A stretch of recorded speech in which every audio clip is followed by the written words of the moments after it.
Oh, Chris. Well, we're glad everybody's here. What's all that applause for? Must be for Dave. Okay. If you haven't seen one of these, you need to fill one out if you're not a member. This is a membership form to be filled out for being a membership of the Historical Society. They're on the refreshments table at the back. So get you one, put a check with it, and hand it in. We'll be glad to take it. And if you don't do it now, we'll get you in January. So either way, we're going to get it. Well, I can mail it. That's a mailing address on here, isn't it? Oh yeah, there's a mailing address. You can mail it in. Okay.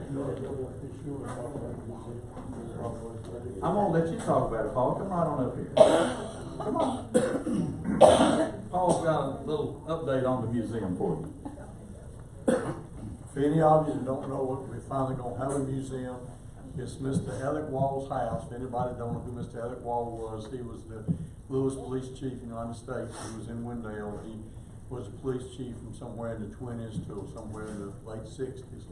And his house, he owned the land behind Universal Chevrolet where the town hall is now. That used to be a cow pasture, and he owned it.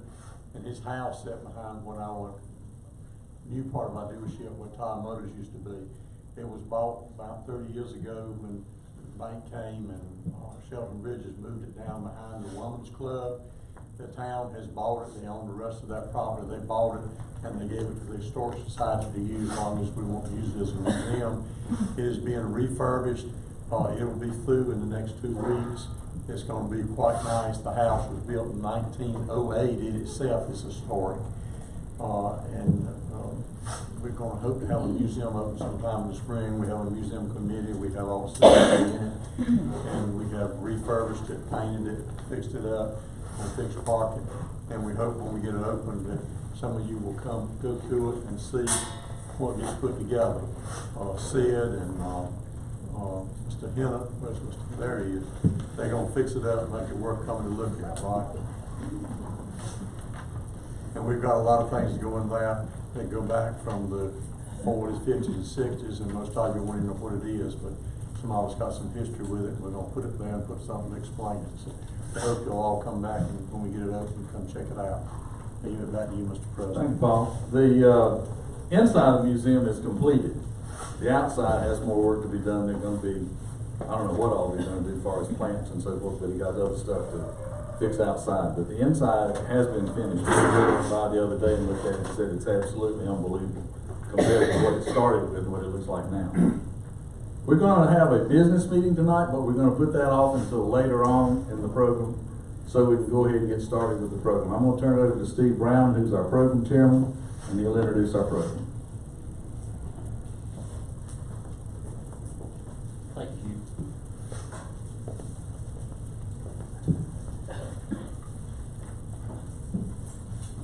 So welcome and thanks for joining us. Our program tonight is entitled Heroes Among Us, and it will be an opportunity for you to hear some stories from and about our local World War II veterans. The Wendell Historical Society is sponsoring tonight's program. The Society is committed to preserving and sharing the history of our little town, and in an effort to do that, we're recording the program tonight. We're a little new to this and new to this equipment, so bear with us. It would help us if everyone that's wishing to speak and share a story come to the podium if you're able. If you're not able, we'll bring a microphone to you. We'd like to begin tonight with the Pledge of Allegiance. Now, we all know it by heart, and we can say it without thinking. But tonight, with our veterans and their memories present, I'd ask that you take a moment, reflect on what this solemn oath, this promise of loyalty and devotion means to you and what it means to our country. A single nation made up of states united and indivisible. A country that's a republic where the power rests with the citizens. A country with a commitment to liberty and a commitment to justice, guided by truth and fairness, both of which are promised equally to everyone. So if you would now, please rise if you're able, face the flag, and join me in the Pledge of Allegiance. I pledge allegiance to the flag of the United States of America and to the republic for which it stands, one nation, under God, indivisible, with liberty and justice for all. Thank you, and please be seated. Let me start the program tonight by providing some context. World War II was a long and bloody conflict, lasting nearly 6 years, until both the Germans and the Japanese surrendered to the Allies in 1945. It was and remains the largest armed conflict in history. It involved almost all continents and the majority of the world's nations. World War II was the biggest genocide in history, with the execution of countless minorities, ethnic groups, nationalities, prisoners of war, including more than 6 million Jews. It was the first time that civilian casualties outnumbered military casualties in a conflict. More than 100 million soldiers were involved in the conflict, with something like 62 million military and civilian deaths. In preparation for the war, the United States implemented a draft registration for young men in 1940, when Wendell's population was just over 1,100 people. Draft cards compiled by Ancestry indicate that between 349 and 352 men listing Wendell as their birthplace registered for the draft. Nearly 25% of those men were of color. 361,000 North Carolinians served during World War II. Out of that total, our state suffered just over 7,000 Army casualties and nearly 3,400 casualties from among those serving in the Navy, Marines, and the Coast Guard. According to the State Archives of North Carolina and confirmed by the North Carolina Army National Guard, there is no official record or listing of individuals from our community or from any other community that served during World War II. Many avoided the draft and voluntarily joined, some of them quite a bit early. The youngest that we've heard of is 15. And not all those that registered for the draft were inducted. Records are scattered, incomplete, some of them restricted. What we do know is that everyone served in one way or another. Everyone sacrificed in order for our nation and for freedom to prevail. It turns out that the best source of information about our veterans and their contributions comes from family members like you. It's in part because nearly all of our local veterans were invisible to us. None of them thought what they did was special. They just did what America needed to be done. Small jobs, big jobs, boring jobs, and terribly dangerous jobs. When they returned to Wendell after the war, they quietly went about their lives. Very few of them ever wanted to talk about their experiences. Some never did. As a kid growing up here, I didn't realize that I was surrounded by heroes. The local grocery store owner had been an Air Force bomber pilot. The hardware store owner had been a medic in the Pacific. The local insurance agent and our agricultural teacher were both in the Navy. And we had an Army veteran as our school custodian. And there were many, many more. Our little town has produced a lot of heroes and has a lot to be proud of. Tonight, you'll get to hear some of those stories. At this time, it's my pleasure to introduce Alan White, my friend from the first grade at Wendell Elementary. He's a Navy veteran and an adjutant with Wendell's American Legion Post number 148. Al has been present when a number of veterans talked about their World War II experiences and took the time to write down those stories. Tonight, he will be introducing our local veterans, calling on family members for their recollections, and sharing the stories that he heard. Thank you, Steve. First grade? Yeah.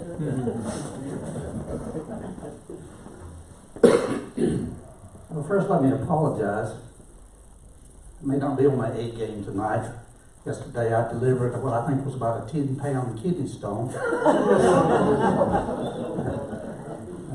I named it Lucifer. Let me tell you, some of these veterans may not have been as decorated as Audie Murphy, but they all sacrificed years of their lives, and some even more than time. As a veteran, I was honored to be asked to recognize our World War II veterans from our area. I think that there is enough knowledge in this room of the history that took place in World War II that we should be in awe. Those veterans that share with us tonight the history shared by their family members and friends is so inspiring. Thanks to their efforts, we don't speak German or Japanese as our primary language today. I have a number of World War II veterans that I had the opportunity to hear their experiences firsthand. Before I share those memories with you and have some actual World War II veterans speak with you and some family members and friends share with you, I would like to share a poem that describes just who these veterans are. This poem was provided by one of my American Legion members, Mr. Dave Phillips, who passed away several years ago. The poet is Andrea C. Britt. The poem is not about one veteran, but each and all. I am a veteran. You may not know me the first time we meet. I'm just another you see on the street. But I'm the reason you walk and breathe free. I'm the reason for your liberty. I am a veteran. I work in the local factory all day. I own the restaurant just down the way. I sell you insurance. I start your IV. I've got the best looking grandkids you'll ever see. I'm your grocer, your banker, your child's school teacher. I'm your plumber, your barber, your family's preacher. But there's part of me you don't know very well. Just listen a moment. I have a story to tell. I am a veteran. I joined the service while still in my teens. I traded my prom dress for camouflage greens. I'm the first in my family to do something like this. I followed my father like he followed his. Defying my fears and hiding my doubt, I married my sweetheart before I shipped out. I missed Christmas, then Easter, the birth of my son, but I knew I was doing what had to be done. I served on the battlefront, I served on the base. I bound up the wounded and begged for God's grace. I gave orders to fire, I followed commands. I marched into conflict in far distant lands. In the jungle, the desert, on mountains and shores, in bunkers, in tents, on dank earthen floors. While I fought on the ground, in the air, on the sea, my family and friends were home praying for me. For the land of the free and the home of the brave, I faced my demons in foxholes and caves. Then one dreaded day, without drummer or fife, I lost an arm. My buddy lost his life. I came home and moved on, but forever was changed. The perils of war in my memory remained. I don't really say much, I don't feel like I can, but I left home a child and came home a man. There are thousands like me, thousands more who are gone, but their legacy lives as time marches on. White crosses in rows and names carved in queue remind us of what these brave souls had to do. I'm part of a fellowship, a strong, mighty band of each man and each woman who has served this great land. And when Old Glory waves, I stand proud, I stand tall. I helped keep her flying over you, over all. I am a veteran. We have with us tonight a few World War II veterans who have offered to share with us their wartime experiences. I'd like to share the microphone with Mr. J.T. Knott.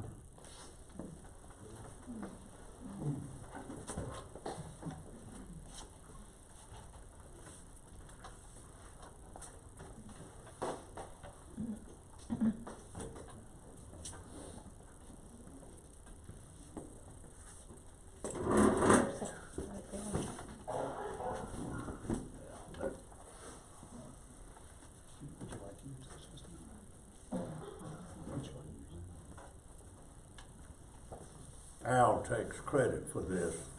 I don't know whether I'm going to forgive him or not. I'm J.T. Knott, and somebody's mixed up my papers.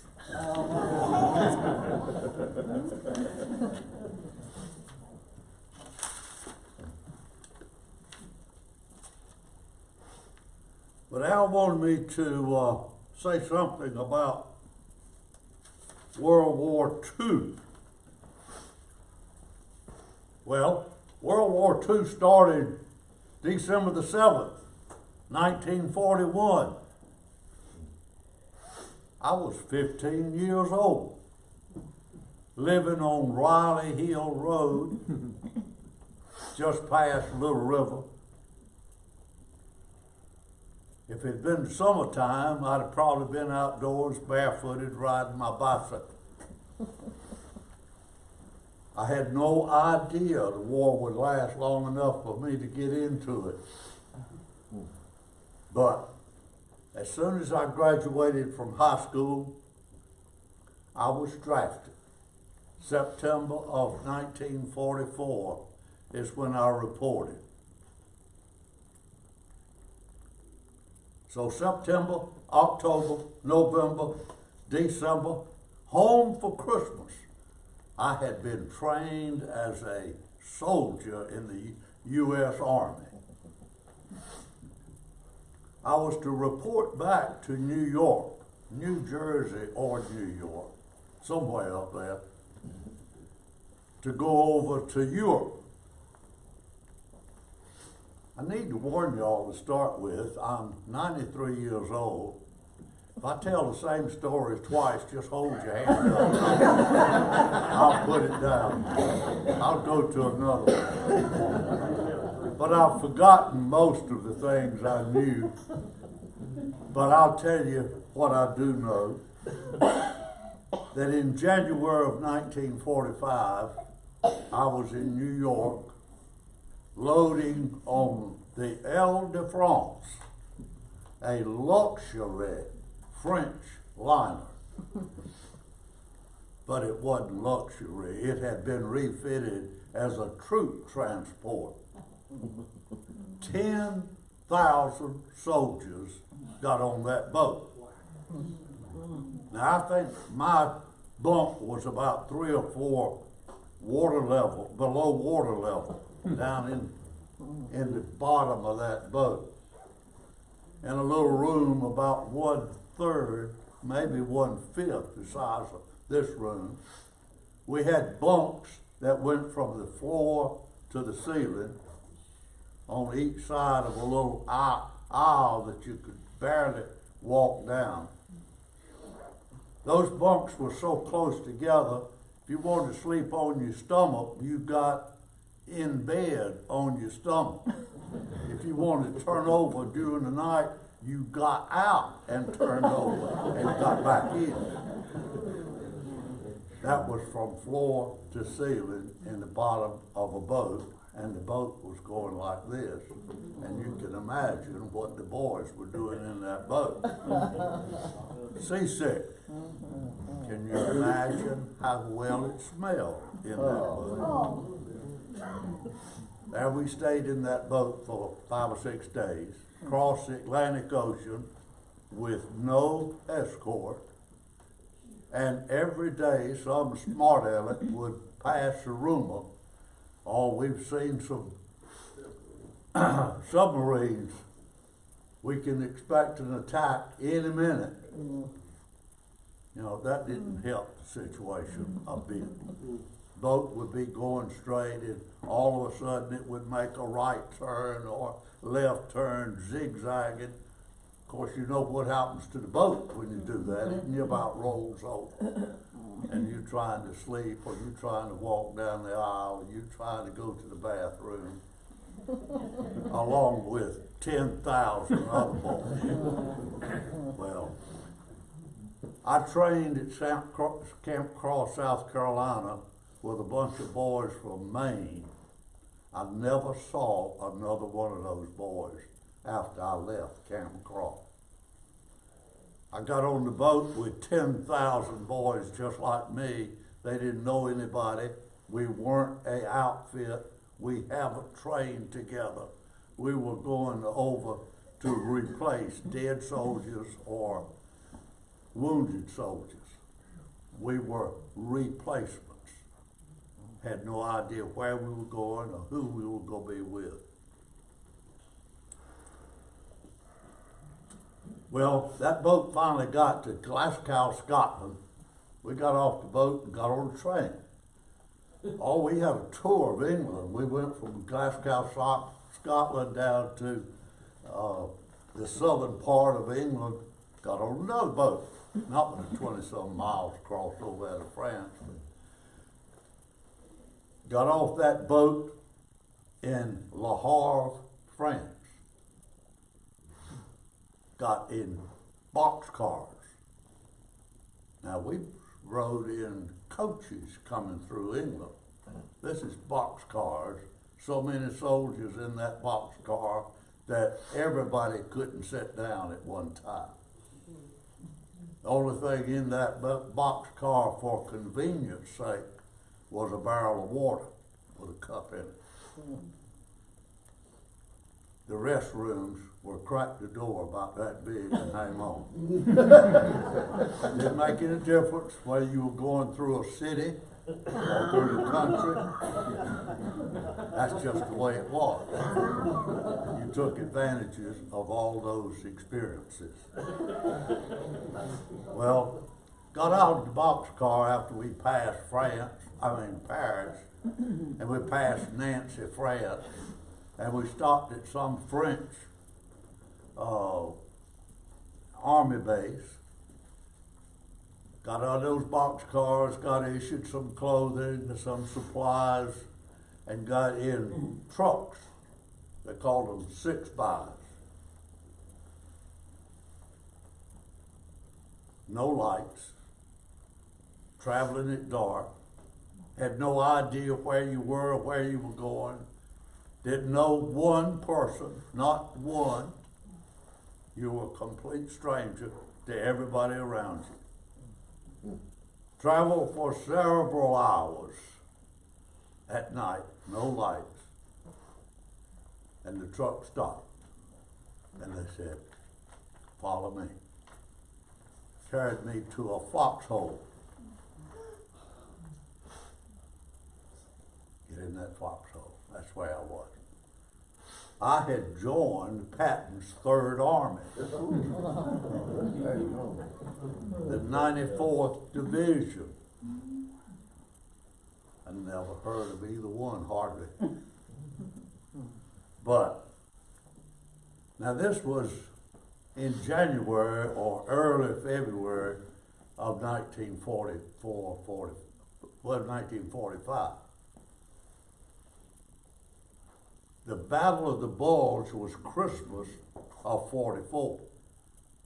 The Battle of the Bulge was over, but they didn't kill all those Germans during the Battle of the Bulge. There were a whole lot left over, and they were giving us a hard time. But they were retreating. We were on the way.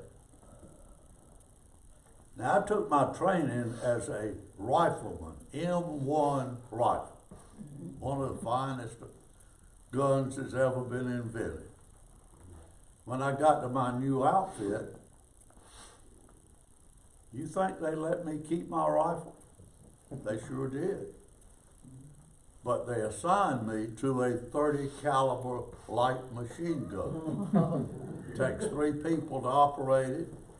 The heaviest, the hardest part of that 3-man team is carrying the gun itself. Who do you think got the job of doing that? The new man on the job.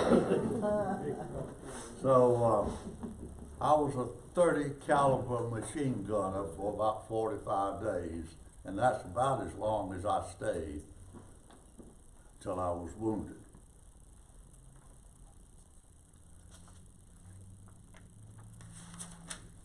Well, in those 45 days, enemy is retreating, so they tell us. They may reattack, they may counterattack, any moment, any time of day. We were in the woods. I live on a farm that the timber hadn't been cut in 50, 60 years, trees about this big. Reminds me of the woods I was in over there. I didn't know it was that many woods in France. But we were in the woods. Seemed like they assigned me at the end of a line. We'd have an area that we were to protect. And they'd straight out a couple of hundred soldiers across this wooded area. You couldn't tell one place from another, imaginary lines, but they put us out there. They usually put me on the end, on the right end, the last 3 people in the line. One night they pulled back, for some reason, back about 2 miles. Come by, tapped you on the shoulder, we're leaving. Not but one thing wrong with that withdrawal. They didn't tell me and my 2 men that were on the end of the line till they got everybody back about 2 miles, and they were counting noses with 3 short. They sent a runner back up there and tapped us on the shoulder. You better leave. Everybody else is already gone. But that's a pleasant remembrance. But what I do remember, and like I told you, I've forgotten most all this stuff. What I do remember, it was cold. It was the coldest winter that France had had in 50 years. It was cold in the morning, it was cold at night, it was cold at lunchtime. It just didn't ever get warm. The artillery was that real defense, the Germans. They would keep us back at a certain distance with artillery when they didn't have ground troops. They had contact shells in that artillery.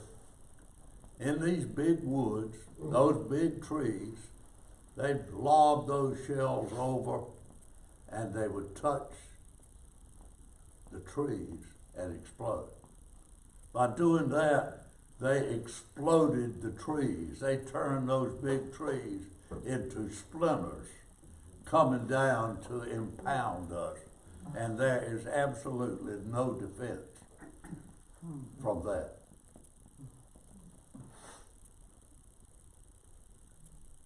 The concussion is unbearable. I know one time we were expecting, well, the rumor had it, the Army runs on rumors. Facts have nothing to do with it, it's just rumors. Rumor was expected counterattack. We were in those big woods, stayed in those big woods most of the time I was out there. And I was laying down, looking off maybe in one direction. Boy right next to me was laying down and he was looking in the other direction. We locked our feet together. If he saw anything, notify me. If I saw anything, I'd notify him. Well, we didn't have a counterattack, but we had artillery attack. Those shells came in.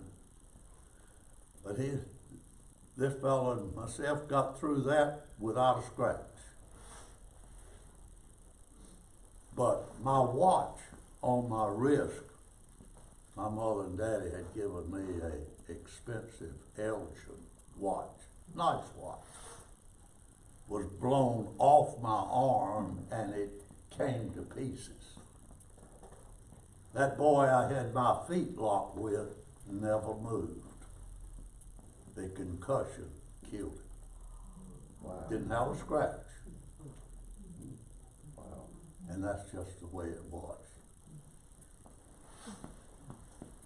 Another time down in the big woods, we had advanced down a little path, very similar to the paths that go through my farm.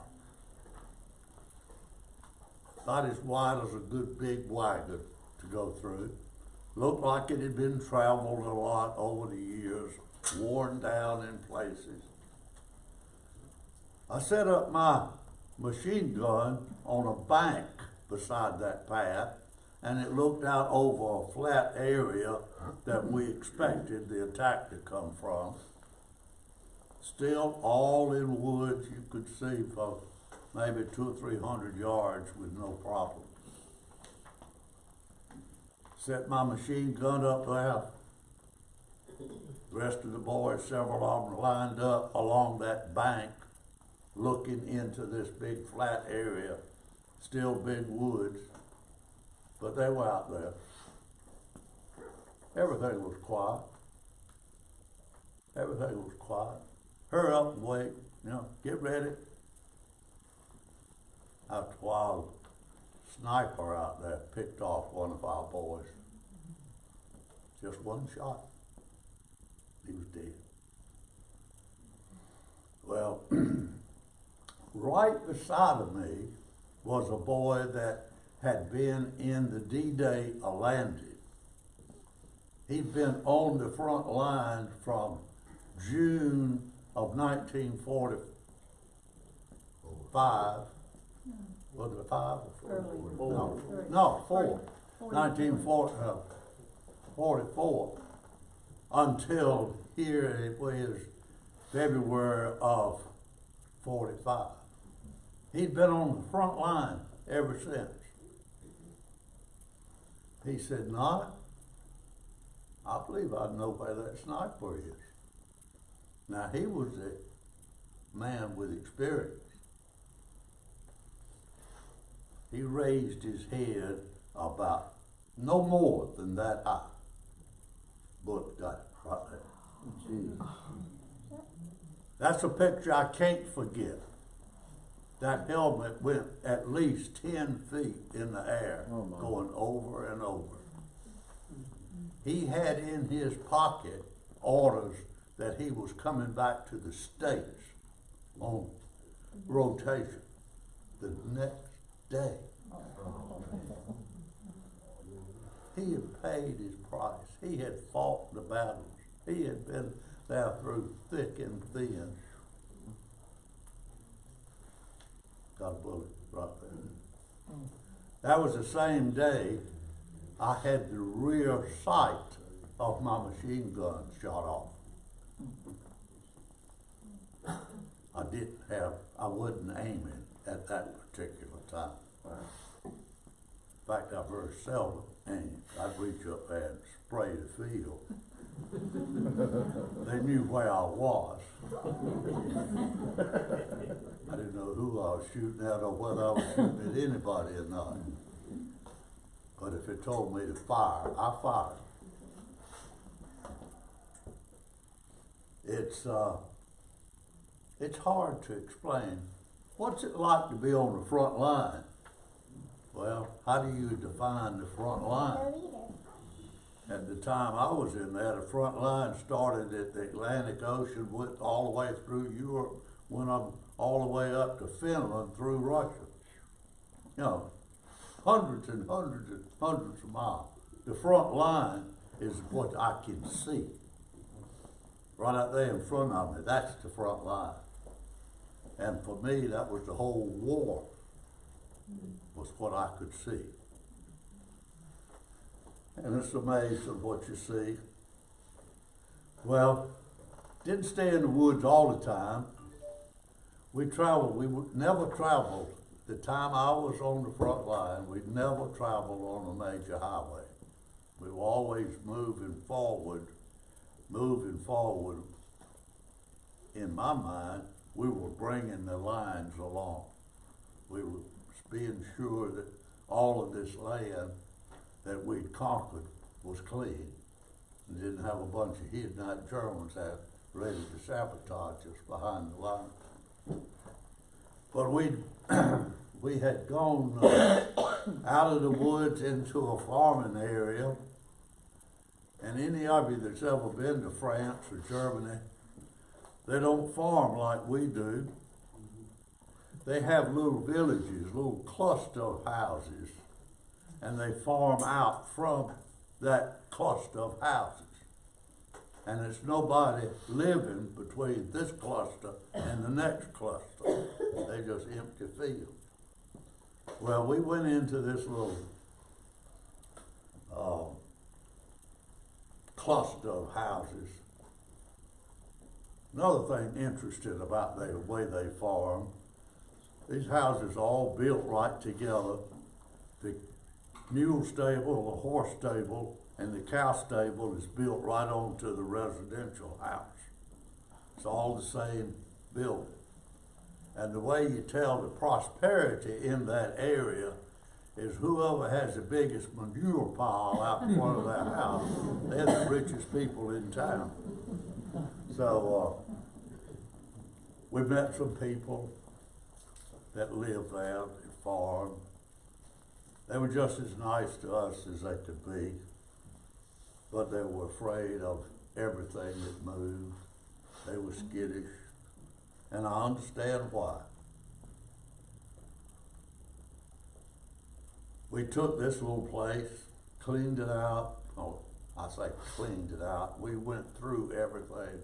There were no Germans there. Moved on to the next little community. Got in that community and ready to move out again to go to the next one. And evidently the Germans said, "You're coming too fast, slow down." So they started throwing some artillery at us. Mm-hmm. Well, did some damage. It landed, those shells landed pretty close to several of us. That day, several boys lost their lives. I had on a field jacket. Any of you Army boys know that those field jackets had 6 big pockets. This was late in the war. Everybody got a field jacket. They were nice jackets. I had my 6 pockets full of K-ration. I wasn't going hungry. But that shell came in, and it was pretty close. It cut my field jacket to ribbons in front of me. I got one little scratch right above my breast that didn't even bleed, but my jacket cut to ribbons. And I got a piece of shrapnel in my leg, all the way to the bone. I didn't feel it. I didn't know I had it. I was wounded. I started moving out with the rest of the boys when they go into the next little town, and my boot was full of blood. I looked down and my leg, my breeches leg, was full of blood also. So I stopped by the next house, right beside the road, in the edge of that village, the last house, in fact. And the medics came by and picked me up. 16 of us were put in a C-47 that landed out there in a field, in a pasture. And it took me 3 days to get to the front line. It took me an hour and 15 minutes to get back to Paris. And I stayed in that hospital until June of 45. Daddy. Well, I stayed in the hospital, got out, they were preparing all of us to go to Japan. Everybody was getting ready to go to Japan, reorganize it. They put me in a medical depot because of my bad leg. And I worked in that medical depot. Sent me over to Antwerp, Belgium one week. Told me to, we were going to unload some medical supplies. Had a boat coming in. So we went over to Antwerp, Belgium. Had a boatload of toilet paper. Of course, we had plenty of German POWs to do all the work. How we doing on time? Getting close. Okay, getting close. Well, when the state came back to France, They moved me up to Berlin, stayed in Berlin for 2 or 3 weeks. Met some wonderful people in Berlin, one of the prettiest girls you've ever seen. All the girls wanted to come to America, except the one that pretty one that I picked out. She wanted to stay in Germany. So I left her in Germany. I came home. I was home for Christmas of 1945. I was home in 44. I was home in 45. Just got in time for Christmas. But I've lived 93 years in Wake County, except for those 2 years of all expenses paid, trip to Europe. But other than that, it's been a wonderful time. I came out of the Army, I built me a store. Helped Daddy with the farm there for about a year. But I built me a store right beside of Highway 64. Worked in it for 23 years. Missed working 2 Saturdays in 23 years. I've been a Southern Baptist all my life. I've been a Sunday school teacher for 50 years. I quit when I was 80.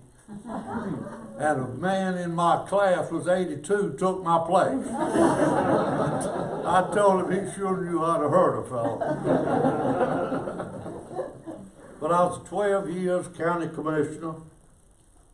I married Faustine Pad just up the road from my house, about 3 miles. That was 70 years ago this year. Married that girl, we had 3 babies, 3 children, 12 grandchildren, 15 great-grandchildren. It just gets better, And then I had all of those immediate family members, 30 of them, live within 30 minutes of my house. All of them but 4. One's in college, one's in New York, one's in Washington, one's in Hawaii. But about 70 years ago, in my store, a man came by and gave me some advice that has been with me for 70 years. He told me, he said, JT, you don't need but 3 goals in life. Just 3. Said you need to make those 3 goals very important. Make those goals so that you'll never obtain them, but you'll always be on track to get there. He said people set goals and then they accomplish them because goals are easy to accomplish. And said then they flounder the rest of their life. So after, he said, don't be in a hurry. Said, I'm going to be coming by. I'll keep you updated. So after about 6 months, he came by one day and I said, well, I got them. He said, well, tell me what they are. These goals have served me well. They served me in hard times. They've served me in bad times. They've served me every day of my life. They have been wonderful goals. And I went a long time and I didn't share people my goals. I didn't tell people when Paul White was working with me to be county commissioner. I didn't tell him what my goals were. But my goals were, number 1, I'll never accomplish any of these goals, but I'm working on them. Be the best Christian that I can be. Goal number 2, my mother and daddy were living at that time. Be the best son, the best husband, and the best daddy that I could possibly be. And my 3rd goal, I wanted to be an asset to my community and wanted to serve. I highly recommend you set goals in life. Set goals that you can't obtain. And you know what God has done for me? Oh, he's blessed me in ways that are just unimaginable. He let me be born in America. He let me have Christian parents. He gave me a Christian wife. He gave my 3 children beautiful, healthy, intelligent. He gave my children the desire to serve Him. They're Christians and they tell people about Christ. Oh, He's made me such a wonderful life I've lived. I read Proverbs. I read a chapter every day. In Proverbs, you know, it was written by Solomon. God said he's the smartest man that ever lived. Never be one like him. There's a verse that says, if you associate with smart people, you'll be wise. I associate with the wisest man that ever lived, every day. But there's another verse that has meaning that is beyond understanding. The blessings of the Lord makes one rich, and He brings no sorrow with it. I don't own an airplane anymore. I don't own a car. I don't own a truck. I do have an old tractor I hadn't seen in 2 years. The boys brought it home the other day. I don't own any land. I don't own the house I live in. But there's not a man on earth any richer than I am. I thank you for listening.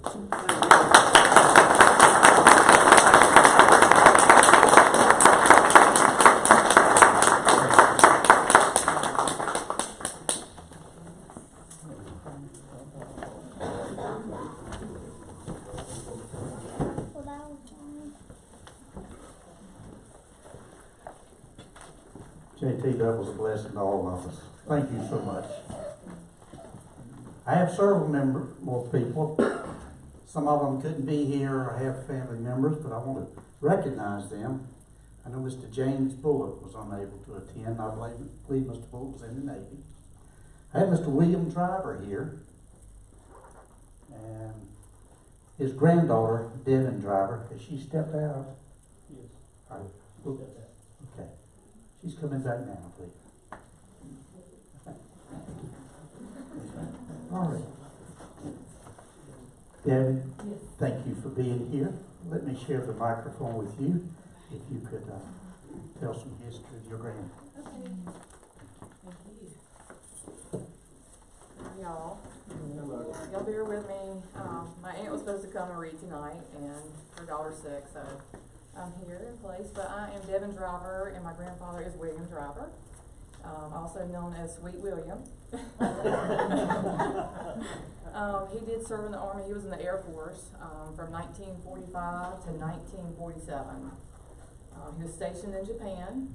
As far as we know, he was not in combat. He was an MP and a truck driver. At 18 years old, he was, after never leaving the state, he was off to Japan, he said. He said the guys would joke with him about, oh, this country boy sure knows how to drive a stick. He talked about driving. He would have to drive near the airport on the runways. And I guess when he first started doing that, he said he would have his load, and he said he remembers sitting at the runway, and he said there would be a plane at the end, and when this first started, he said the planes would come over, and he's like, he almost peed his pants the first time. Because he was like right over the truck, and it scared him. He had to get used to that. Also going up, he said there were steep hills, and driving those trucks with heavy loads, he said he would just pray every day that he would make it back down those hills safely with those trucks and the loads. And let's see what else.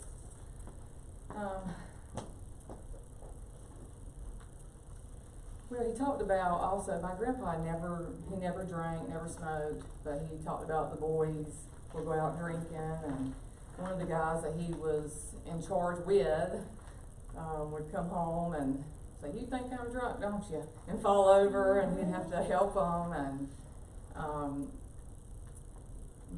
sorry, you guys. he said they'd sit under the stars, him and the soldiers, and talk about United States and where they're from, which it was all over. And he said that they would joke with him when he would talk about Cattail Pond and Lizard Lick, and they would just laugh and say, "Are you sure you're not making that up?" He's like, "No, those are towns." And he told a story about a guy named George Harris. Apparently, he was pronounced. They said he had passed away. He was, pronounced dead, and they had a funeral and all. And apparently, he was not. And when he came home, he was going through Selma, and I guess Selma passed by his grandma's house. So apparently, he had hollered out the window, "Grandma, I'm home." And of course, I guess by the time he had passed through Selma and had to get to Raleigh, it took 2 weeks for him to get home.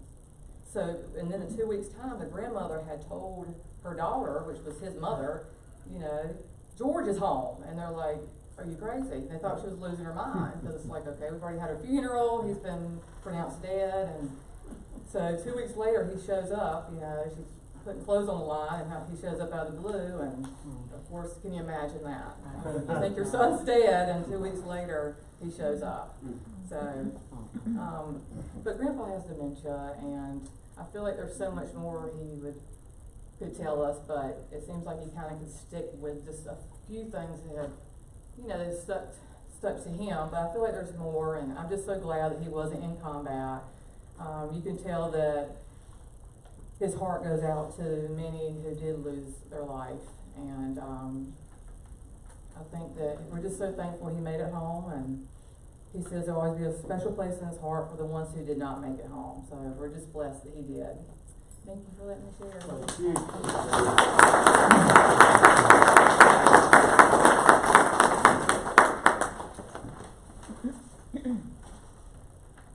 We appreciate that so much.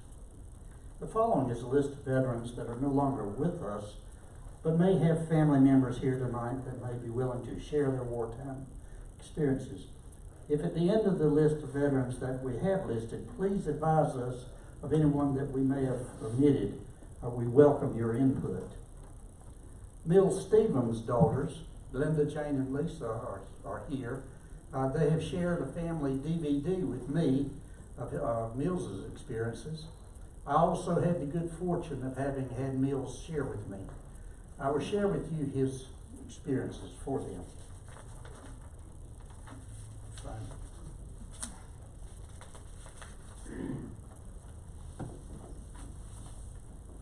Mills was a medic in the Pacific Theater.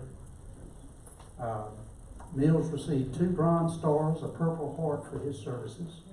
Mills said that he felt safer on the front lines than he did in the rear with the rookies. Mills told me that he was administering aid to a downed soldier when the sergeant with him told him to stop and come home. The sergeant told Mills that he could not help that soldier, but Mills had put his hand around the soldier's back and he started breathing. As Mills was giving aid, the sergeant fired his .45 and nearly deafened Mills. The sergeant had shot a sniper that had a bead on Mills. The next day, Mills watched as the sergeant and 2 others were killed taking a machine gun bunker. Mills told me of his experiences while we were at the wake of one of our departed Legion members. This was the only time I ever heard Mills talk of his war experiences. Mills told me that he was giving aid to a downed soldier when the fog opened up and there stood a Japanese soldier with his rifle pointing at Mills. Mills stood up and had his first aid pouch on with the Red Cross. The Japanese did not observe the Geneva Convention, and most did not hesitate to shoot corpsmen.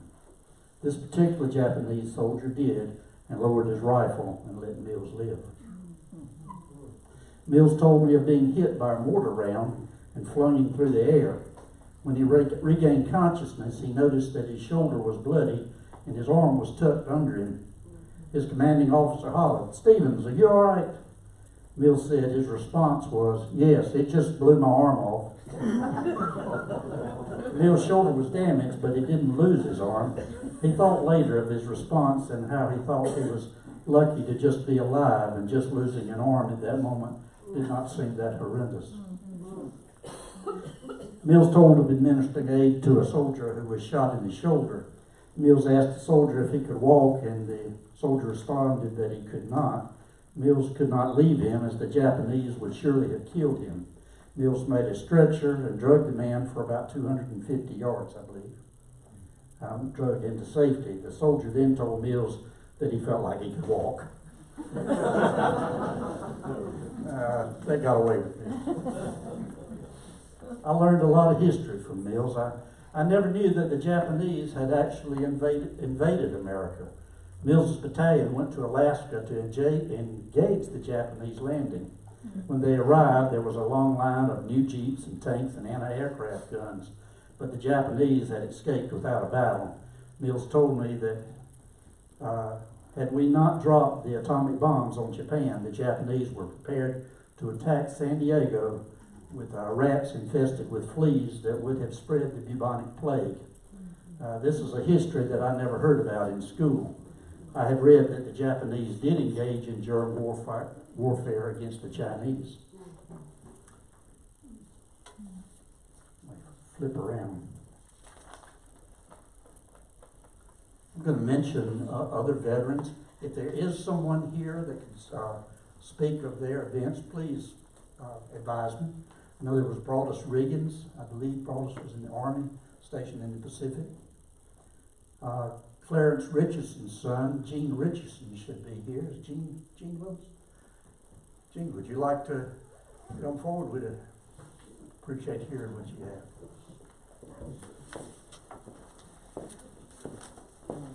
Gene, I believe I was in the first grade with you too.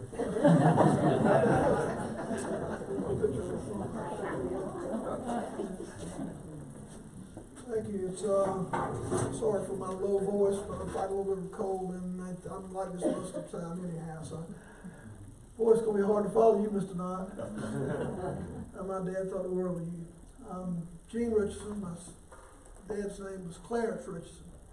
He was born about 3 miles from downtown, out off New Wendell Boulevard.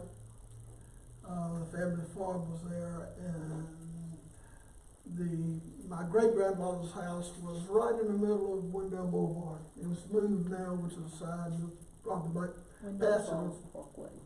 Wendell Falls Parkway. I apologize. Richardson's Crossroads here. I appreciate everybody coming out. This has always been a fascinating time for me. I can't imagine as much news as we have, and as much as we make out of little things these days, that how much it was to have the whole world at war at one time. Can you imagine? And like Mr. Knott, my dad went in the service in 1944. He had married my mom, and they were expecting their first child, and he got drafted. There was some deferments before then.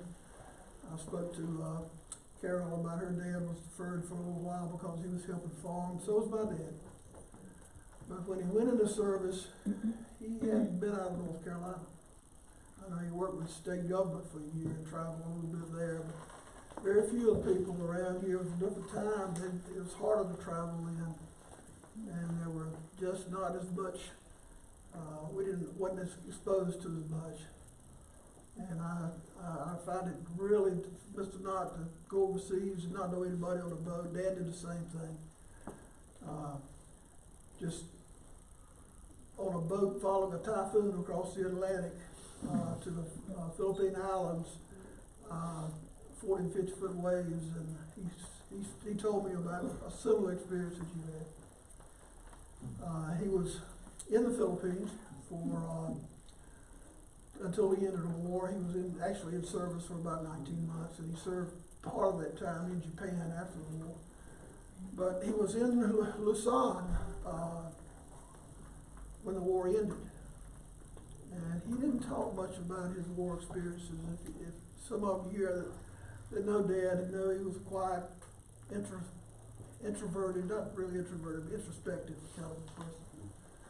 And I never heard many stories about the war, but only a few that he may have told my brothers when I wasn't there. And I heard a few that he told me, but you had to drag it out of him.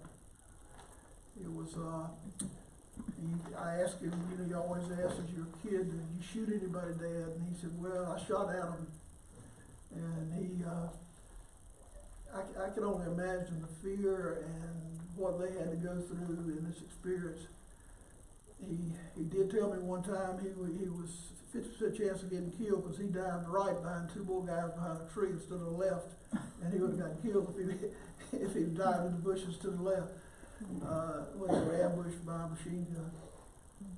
He was cut off behind enemy lines the last days of the war for 10 days.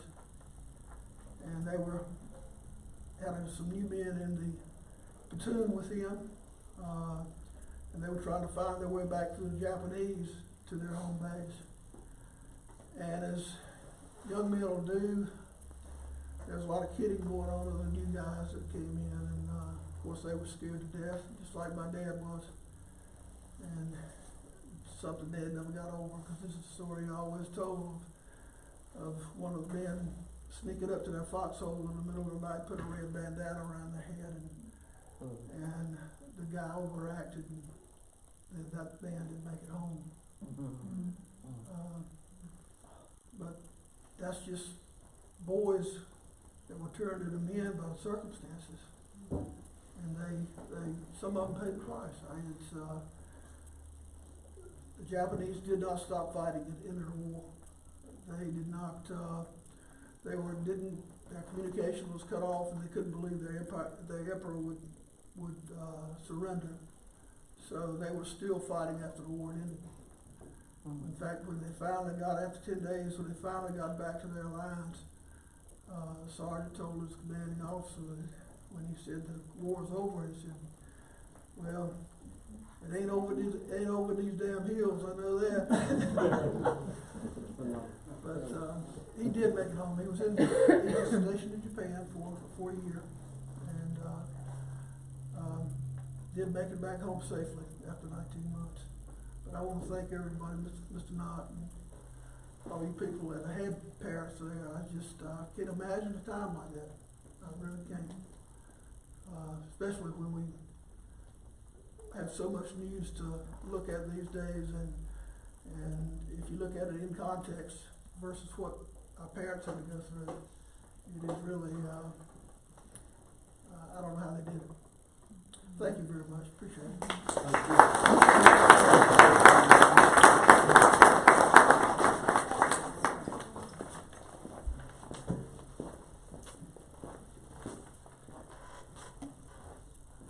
Julian Johnson's son, Philip Johnson. Is Philip with us? Philip, we should come forward. Thank you.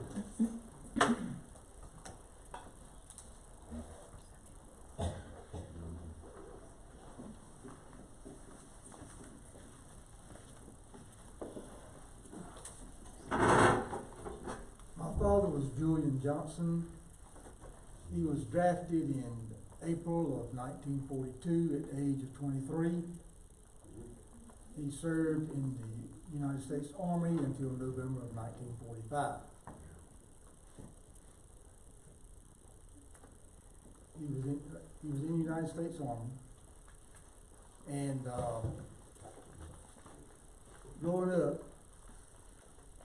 he shared many stories with me. I guess that was his outlet. You know, how to deal with what he went through and what he saw. But in August of 45, like yourself, Mr. Knott, they shipped him to New York, got him a boat with 10,000 men, and he said they were packed in there like sardines. And he said, like you said, it was awful. The guys get sick, limited bathroom facilities. It was terrible. But they made it through. But like I said, he's shared many stories with me, but the one I'd like to share with you was about D-Day. He came in the day after D-Day on a recovery mission. And he said, you know, it was just, people just couldn't imagine. He said, it's just something you couldn't imagine. He said, for 50 yards out, the water was red. Blood red. 50 yards. And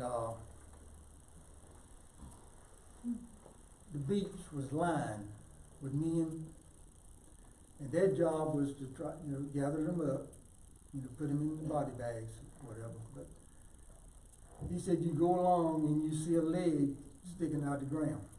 You go digging to dig that soldier out the ground, but that's all you get. I mean, it's just bodies blown in half, parts here, parts there. But he just talked about how it was just awful. So we don't, and many, many times I've thought we just don't realize what them guys went through. And several times he was almost killed. He was in the transportation division where his job was to get all the ammunitions, guns, or whatever to the infantry. But they were in a warehouse one day, and they were working on equipment. And it had been raining for several days, but this day, it turned out to be a nice sunny day. And so he told his men, because he was a platoon leader, he told his men, he said, let's go outside and work today. And he said, as soon as they got all their stuff outside, 5 minutes later, a bomb hit that warehouse and killed and burned up 121 men. Mm-hmm. He said a lot of them was his friends. He said that was very hard for him to handle, but he said he was so thankful that something just told him to go outside, and work. But he shared so many stories I could be here at the end of the morning telling you. But like I said, I think that was his outlet. But he went through some hard times. I'm thankful he made it because I couldn't ask for a better dead. But I just want to share that with y'all. Thank you.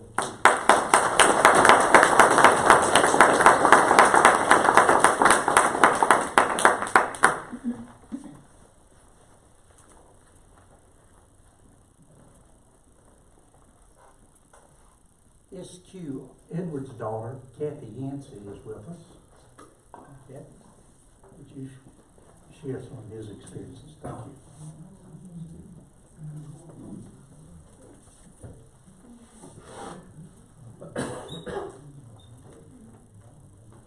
I'm Kathy Edwards Yancey, the daughter of S.Q. Edwards, who was a veteran of World War II.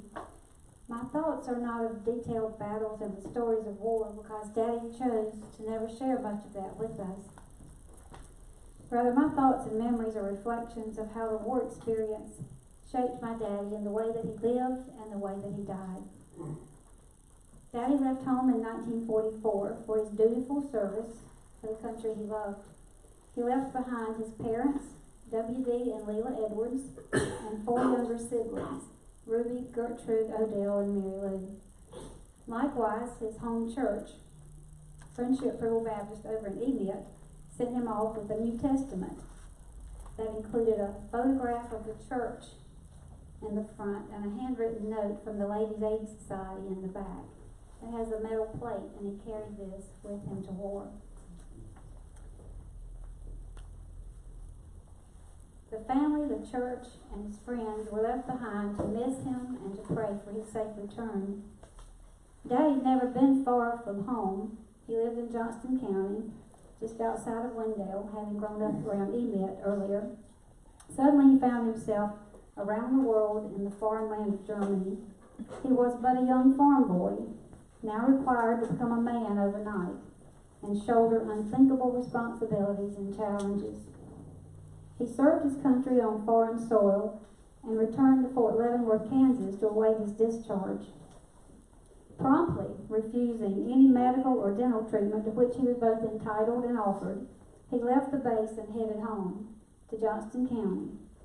He had bought a motor scooter of some sort, and he rode it long and hard for about 1,200 miles until he reached the family home. He had his army pack and little else, but he slept in the edge of the woods just long enough to catch a nap and keep going.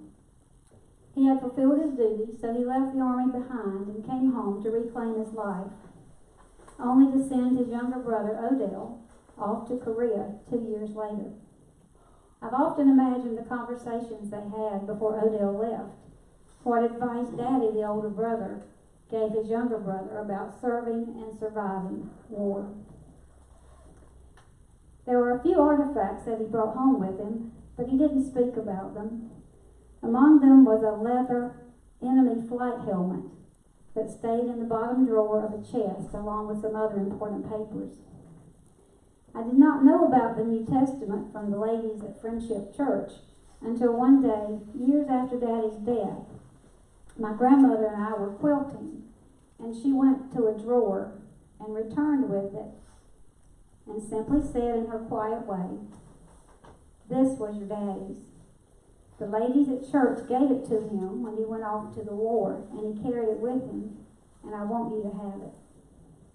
I held in my hands a precious artifact of my daddy's life that he had held in his hands on some of his most difficult days.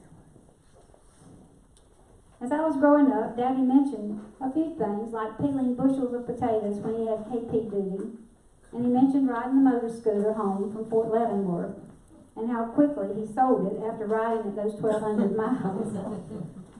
I don't know that he ever rode another one. He mentioned an Army buddy, Cecil Snyder, who lived in Tennessee. Daddy looked him up, and our family visited with him and his wife and shared a wonderful full table meal one late summer afternoon.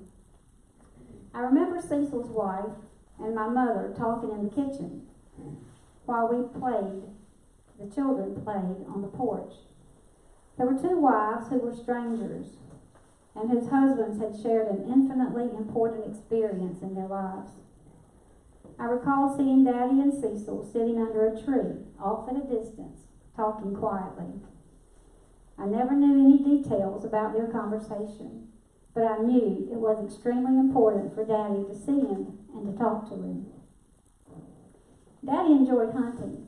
He hunted coons, rabbit, deer, and he would easily take down stray dogs if they threatened his hogs or his hunting dogs. Daddy was an excellent marksman. I imagine his keen eye and steady hand pulling a different trigger against a human threat. But it was not until Daddy was diagnosed with stage 4 kidney cancer at the young age of 49 that he told us the story of a foxhole. Again, there were few details other than he was the only one to climb out, as all of the others had died in the attack.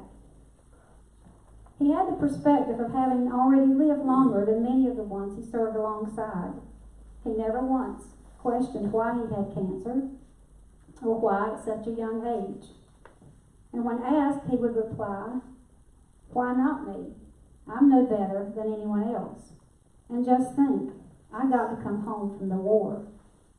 I got married, I bought a farm, I had children. I got to live my life. Many of the ones I served with didn't make it home. So not why me, but why not me? I have a lot to be thankful for." Daddy's perspective was point on when I was feeling sorry for myself, bemoaning the fact that while I was in college, I was spending my first birthday away from home. He succinctly put things in perspective with just a few words, as he told me his first birthday away from home was in Germany. I quickly understood there was no comparison, and I had no grounds for pity. Daddy was given 6 months, but lived 3 years after his cancer diagnosis. Sometimes Mother would tell us that Daddy didn't have a good night, often due to nightmares of the war experiences that were seared into his memory, along with what is now known as survivor's guilt. Daddy's mantra throughout his battle with cancer was one day at a time.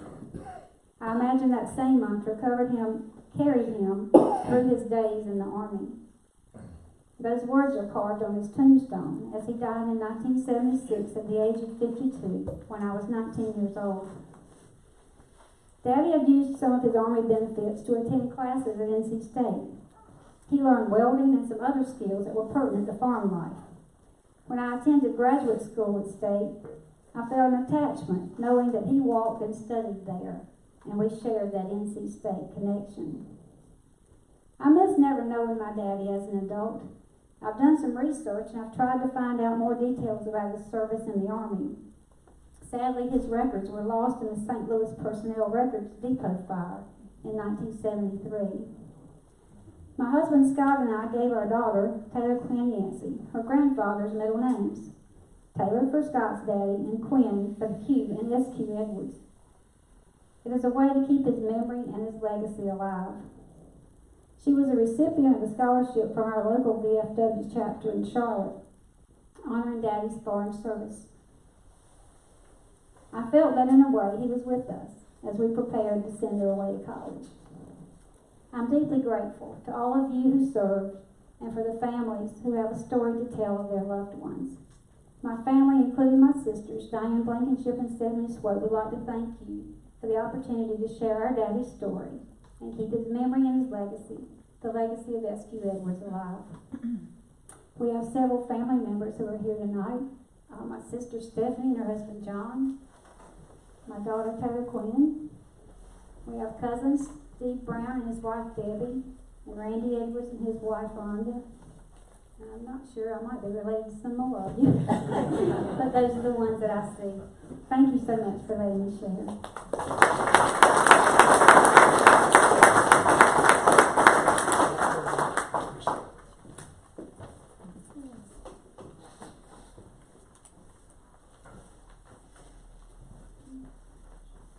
Certainly don't want to omit anyone. I have Booker T. Merritt's niece here, Patricia Merritt. Patricia here? Okay. Well, I was hoping that she would be here to speak of Booker T's service, Earl Strickland's service, and Ralph Cruz. And but I did want to make them aware. Yes, Steve. Al, I had a chance to talk to Pat here about her relatives, and Booker T was in a transportation company and was stationed in Australia and New Guinea. That's about all that I can remember about his service. Earl Strickland, Wendell was his hometown. I don't know much about his. And Ralph Cruz was in the Army and was a custodian at Wendell Elementary when you and I were in the first grade.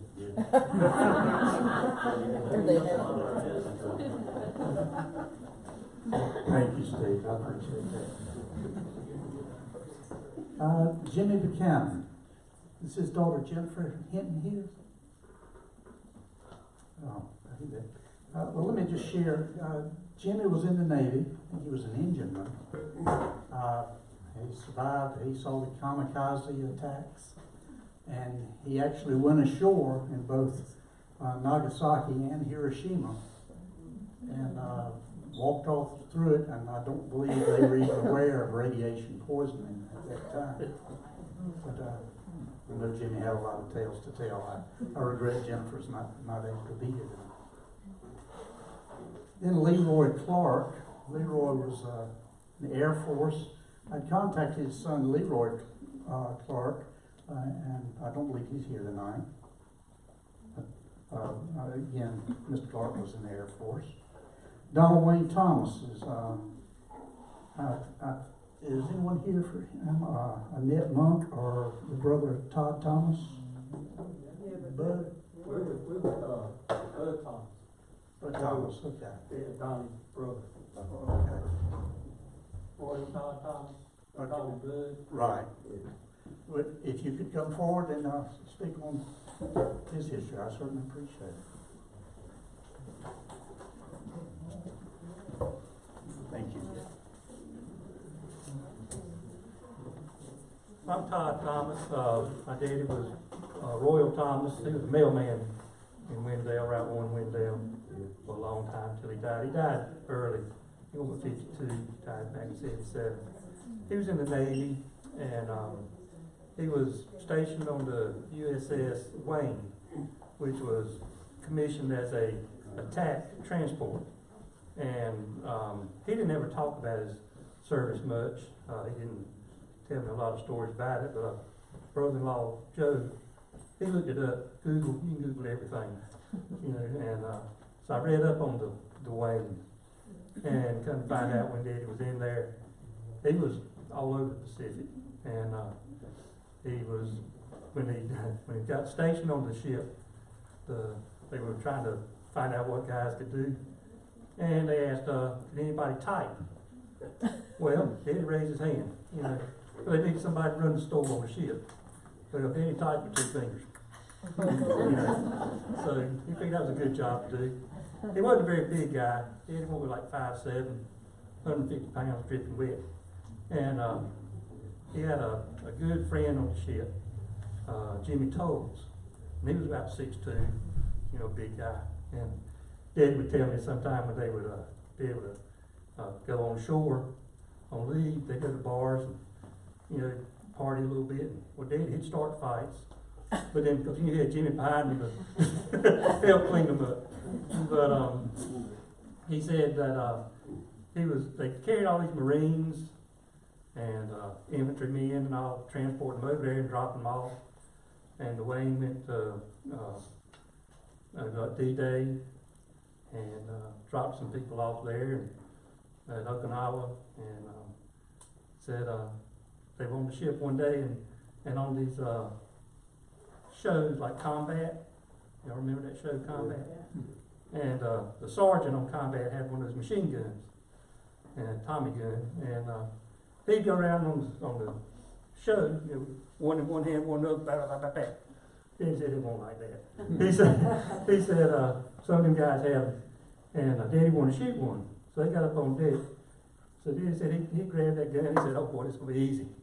He grabbed the thing, pulled the trigger. After the second shot, it was standing straight up in there. These things had to kick like a mule. And so, but you know, he didn't share a lot of stuff. He said when the only thing he did tell me that on those landing craft, where they load all the troops on, drive them up to the shore, drop the front door. He said they put him on there as a machine gunner to kind of, you know, give cover for him. And he said they dropped that door. He said, "Y'all get out." He'd go back to the boat. You know, he was shooting as hard as he could go. But like I said, Daddy didn't talk much about it to me, so I don't have a whole lot to share with you.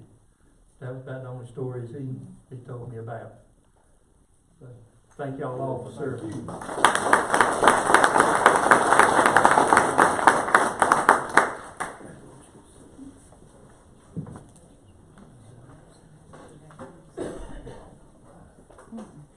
Joe Henderson. Kent? Kent's Joe's son. Yeah. Thank you, Kent. Yeah, my dad was he was late in joining. He joined in the first of 45. And you know, in logistics, when you sign up and join, you're all a rifleman. You don't know where you're gonna be or what you're gonna be doing most of the time.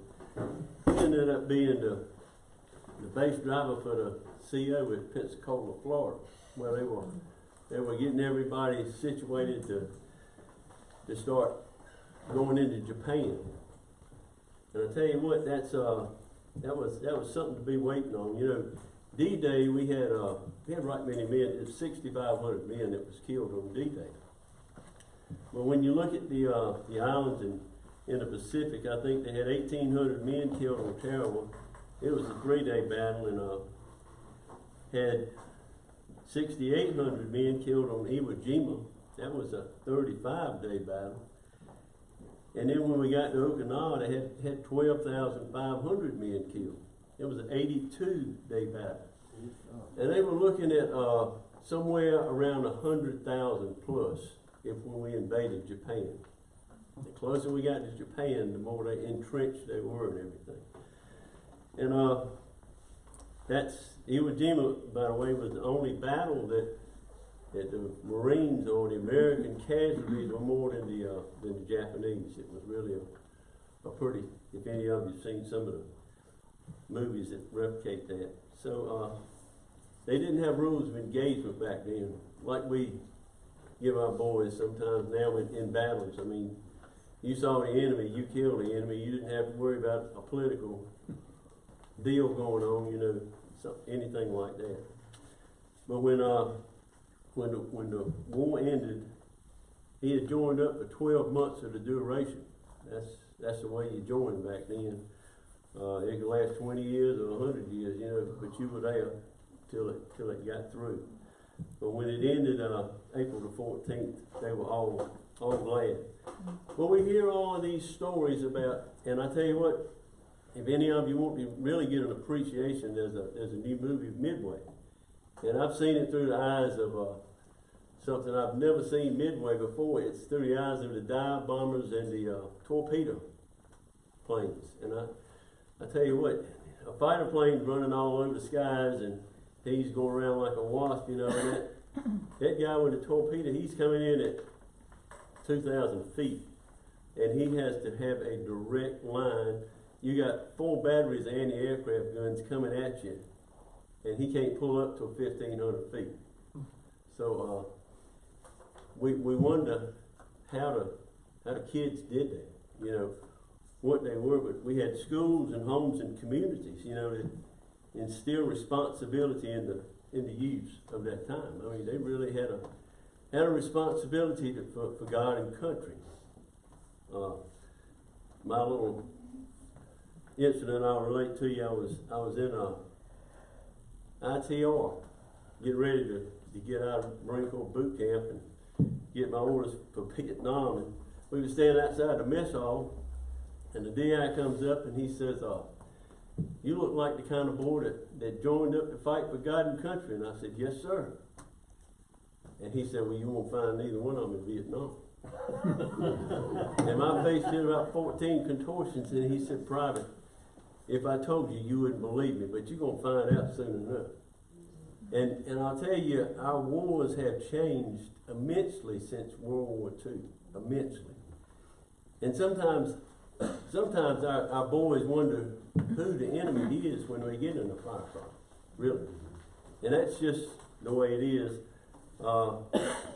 Today we don't have the responsibilities or something. I don't know what it is, but things have changed immensely from World War II, because we had an enemy, and that enemy was a National Socialist Democrat. That was a Nazi. I mean, that's just what they were. But today it seems like we entertain those ideas. So when you look at what's going on in our battles and in our boys in Afghanistan and all that, they really had more mettle, the ones that are fighting, than the ones in World War II. I've heard some Army Rangers talk to the boys that were in, you know, Afghanistan and all these places, and said, we went in, we cleaned up everything, just like Mr. Knott said, there was nothing left behind us. We were safe that way. Now these boys got to go out every day and encounter the enemy that's all around. And that's a lot to ask of kids. There's a lot to ask of patriot youth. And so it's just my side of the story. Go ahead. Thank you.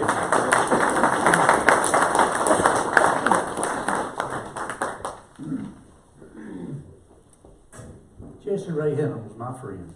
Right? First grade? Come up and speak. First grade? No. I was in the first grade with Paul.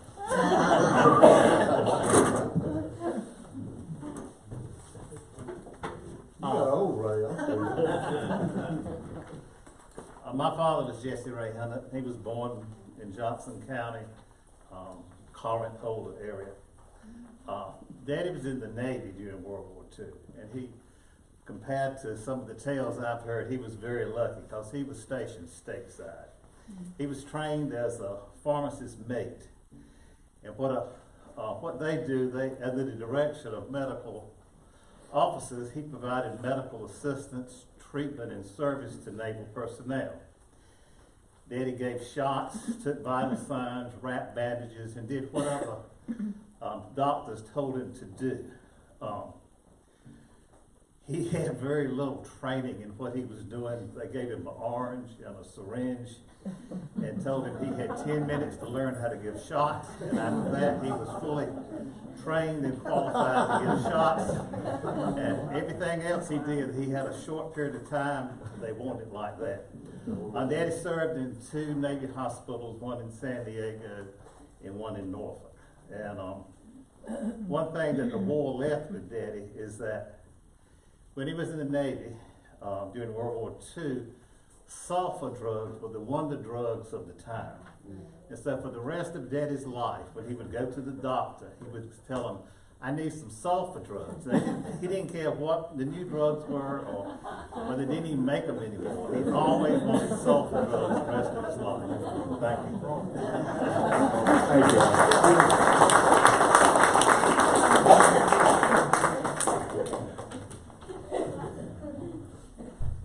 Bill Roberts.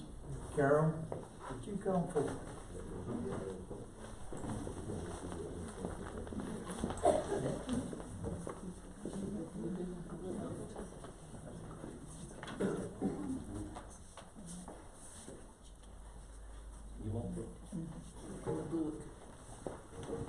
Hi.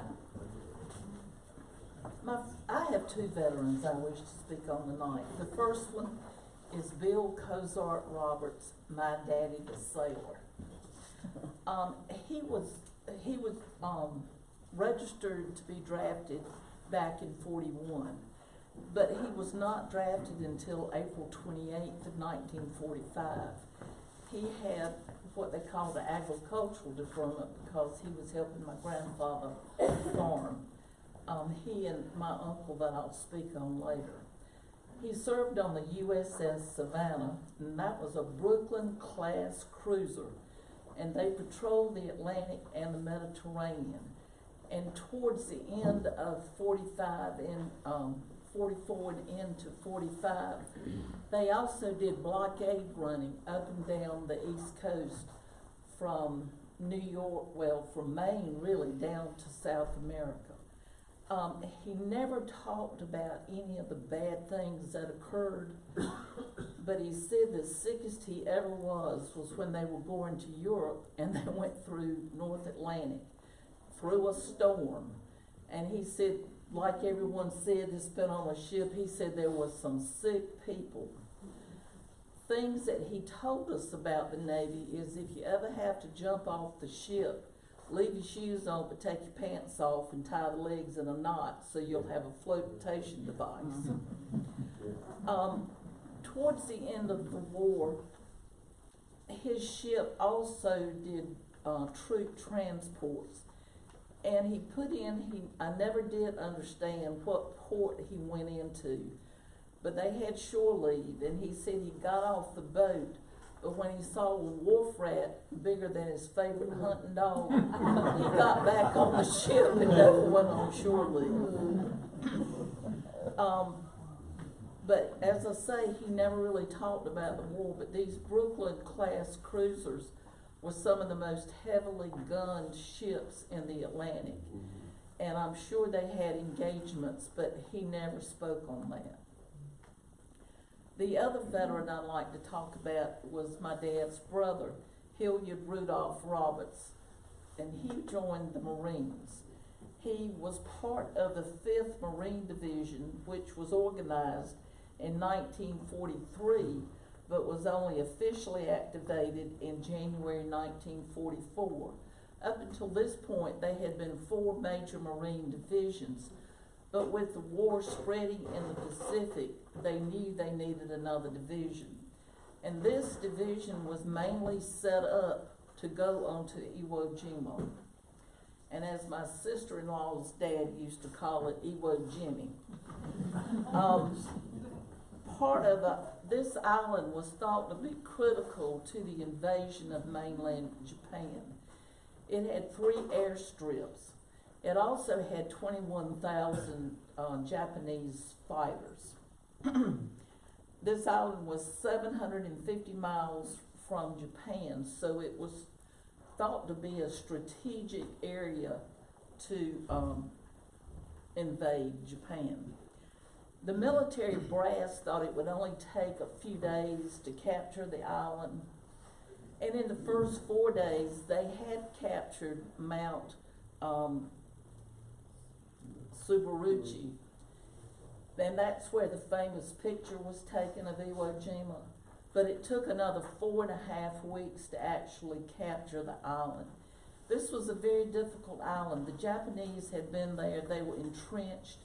They had camouflage over their artillery weapons. Getting onto the island was difficult because it was soft volcanic ash, and it was hard for the Marines to even get a footing to walk, much less get vehicles onto the island. But they fought through and they got everybody on there, but they took heavy fire. I'm not going on much longer. Even after the island was declared captured, it took several weeks for the Marines going across the island to capture what they called holdouts, Japanese fighters who absolutely refused to surrender. They could not believe that they had been dishonored in such a way. In fact, the last 2 Japanese fighters surrendered in 1949, 4 years after the war was over. They couldn't believe that Japan had lost the war. Of the 21,000 Japanese fighters on the island, only about 200 survived.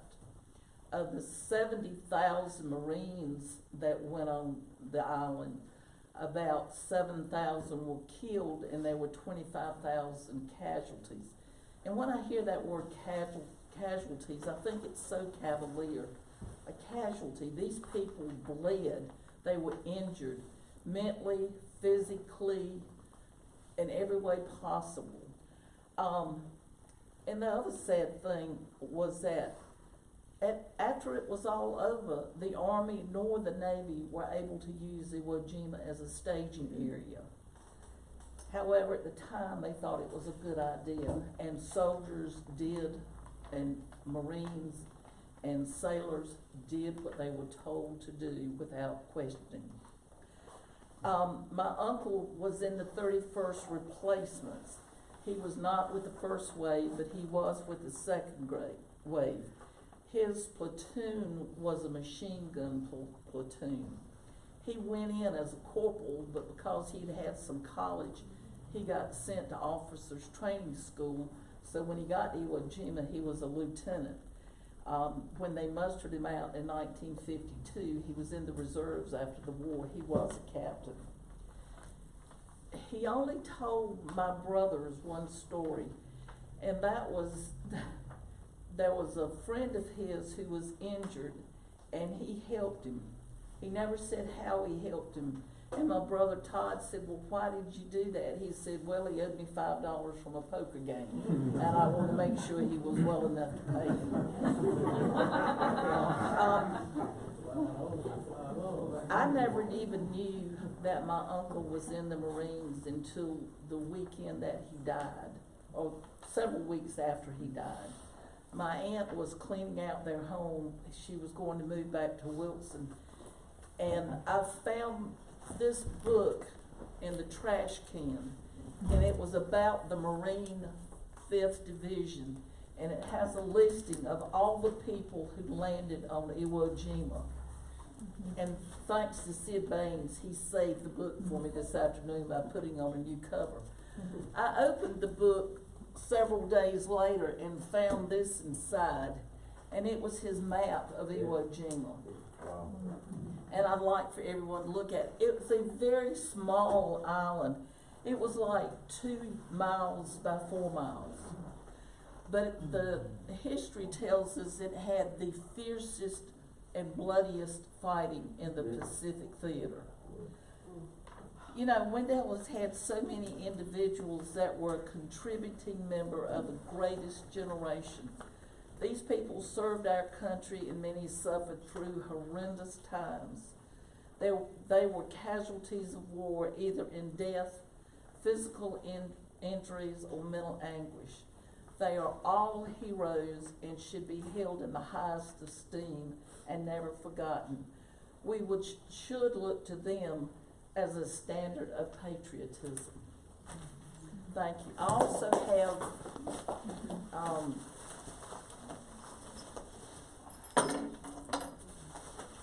my dad sent home the first $2 bill he got from his pay with a little note on it to Mother.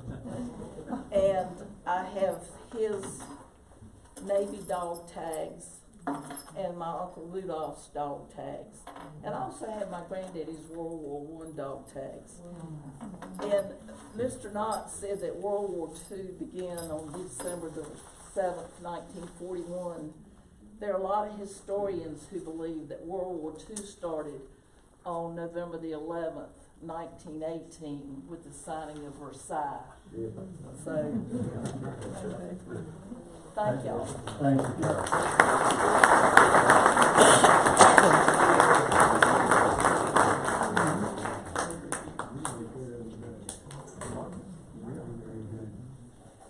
Paul N. Hollifield, his son David is here. David also has a display up here of World War II items. To take an opportunity to look at those. We'll take you back. David, would you come forward?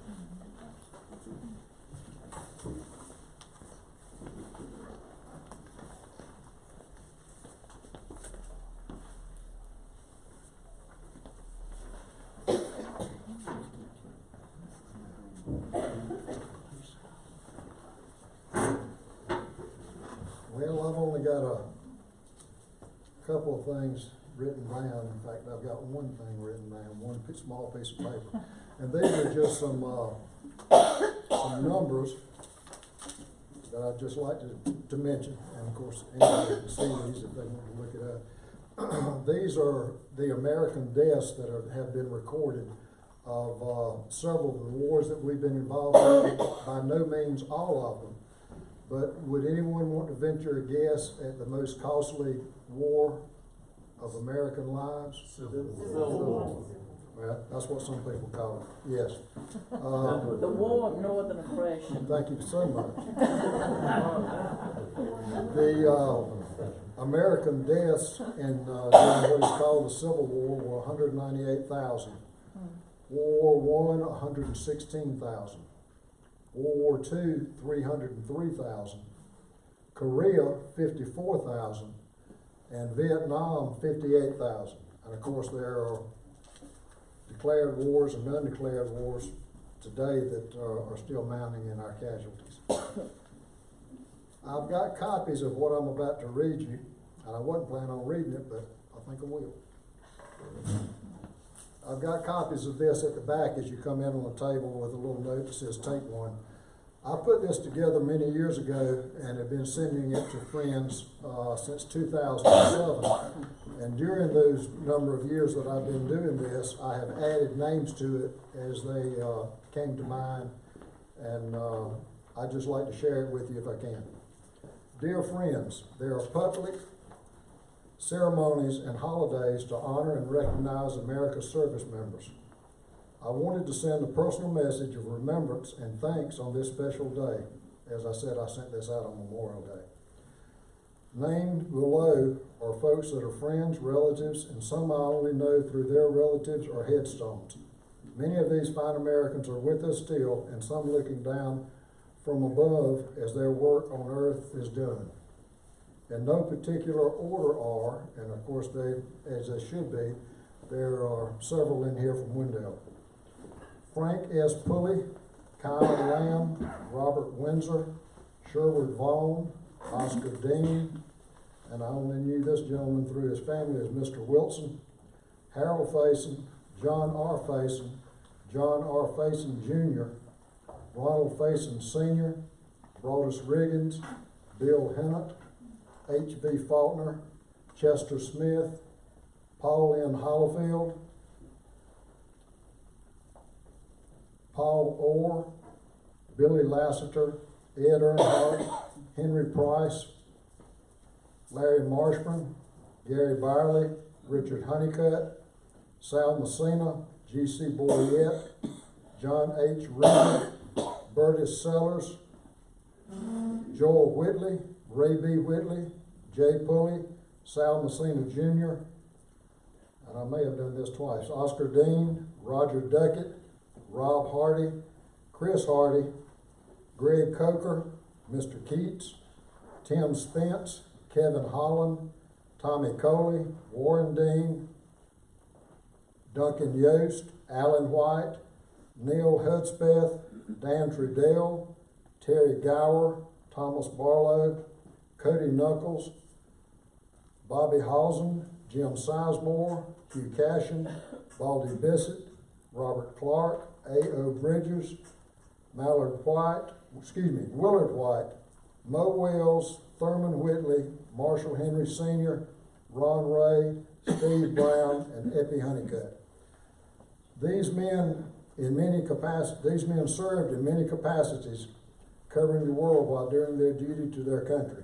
Without their service and dedication, our country would not be the greatest place on God's creation to live. They served from World War I to today. 2 were in France in 1918. Worked with 2 in the 70s that were at Pearl Harbor, June 6, 1941, on the USS Arizona and USS Nevada. 1 gave all in the Black Forest, serving with General Patton. 2 were on the beaches of Normandy, June 1944. Another served in North Africa in World War II. Another served in Vietnam, involved in covert action. 1 in Germany after World War II, helping rebuild the infrastructure of a defeated people. A Marine here spent years in hospital and recovery after stepping on a mine in Vietnam. Another, a submariner in World War I. Another embedded in actions throughout the world and continues to serve by training those who fight today. 3 in special operations units still serving. 1 in Australia today, training the elite troops of our allies. Some stationed stateside in support areas necessary to the defense of our nation, regardless of where or how they served. All were there and others weren't. Many of these men have lost comrades and buddies during their service, and their folks back home have lost sons, brothers, husbands, uncles, and sweethearts. I am proud to know and have associated with many of these men and humbled by their presence and commitment to the country they call home. May God bless them all. Let us never forget. And as I said, if anybody's interested in that with some of the names, particularly from Wendell that you recognize, I've got copies at the back. Oh, before I forget this, there's a couple in here I would like to mention. Richard Honeycutt. I knew Mr. Honeycutt pretty well, and he shared a couple of stories with me of his service. He was in the Navy. He was on ship during the invasion of Normandy, what we know as D-Day. He went in several days after the landing on the beach, after the beach was secured, in a boat carrying supplies in. And he said they got what he called trapped on the beach. They couldn't come back to the ship that they were on, so they had to spend the night on the beach. And he said, and after I left Normandy, I went to the Pacific. So he served in the European theater in the Navy and also in the Pacific. The other one is Brothers Riggins. I can't help but smile. He used to come down to Albany quite a bit, as a lot of folks know where that is and why people go there, to the table of knowledge. And he would share stories from time to time about, he said he used a flamethrower during World War II, and he was not, he didn't discriminate. If he saw the enemy, he turned on his flamethrower. And whether this was true or not, it may sound gruesome, but he told it, so I'm going to tell it. He said after the attack, when we went out to check the dead, he said they did the same thing to our troops that we did to them. We'd check them to see if they were dead. If they had gold teeth in their mouth, we'd knock them out and carry them, put them in a bag and carry them home. That's what he told me. All right, also just one person that was mentioned in here, Warren Dean. I don't have any personal information of his service, but I do know he served during World War II, And his wife, Margaret Scarborough Dean, who is now 96, she was not enlisted, but she worked at the Pentagon during the war years. Okay, and now I get to do my thing, Paul. I get to do show and tell. I'm a history buff, particularly the War of Northern Aggression and World War II. So I've accumulated things over time. Some of these are my father's, and some are just some of the equipment that was used during the war years.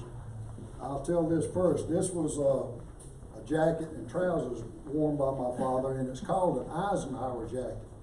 And for those that don't know, Dwight David Eisenhower, who was in command of our troops in Europe, he saw a British battle jacket when he was stationed, or when he was over in Europe, and he liked it so much, he designed this jacket and had it tailor-made for himself. And it caught on with other officers, and the jacket at the time was issued to our troops, and of course everything in the military has an alpha and a numeric designation to it.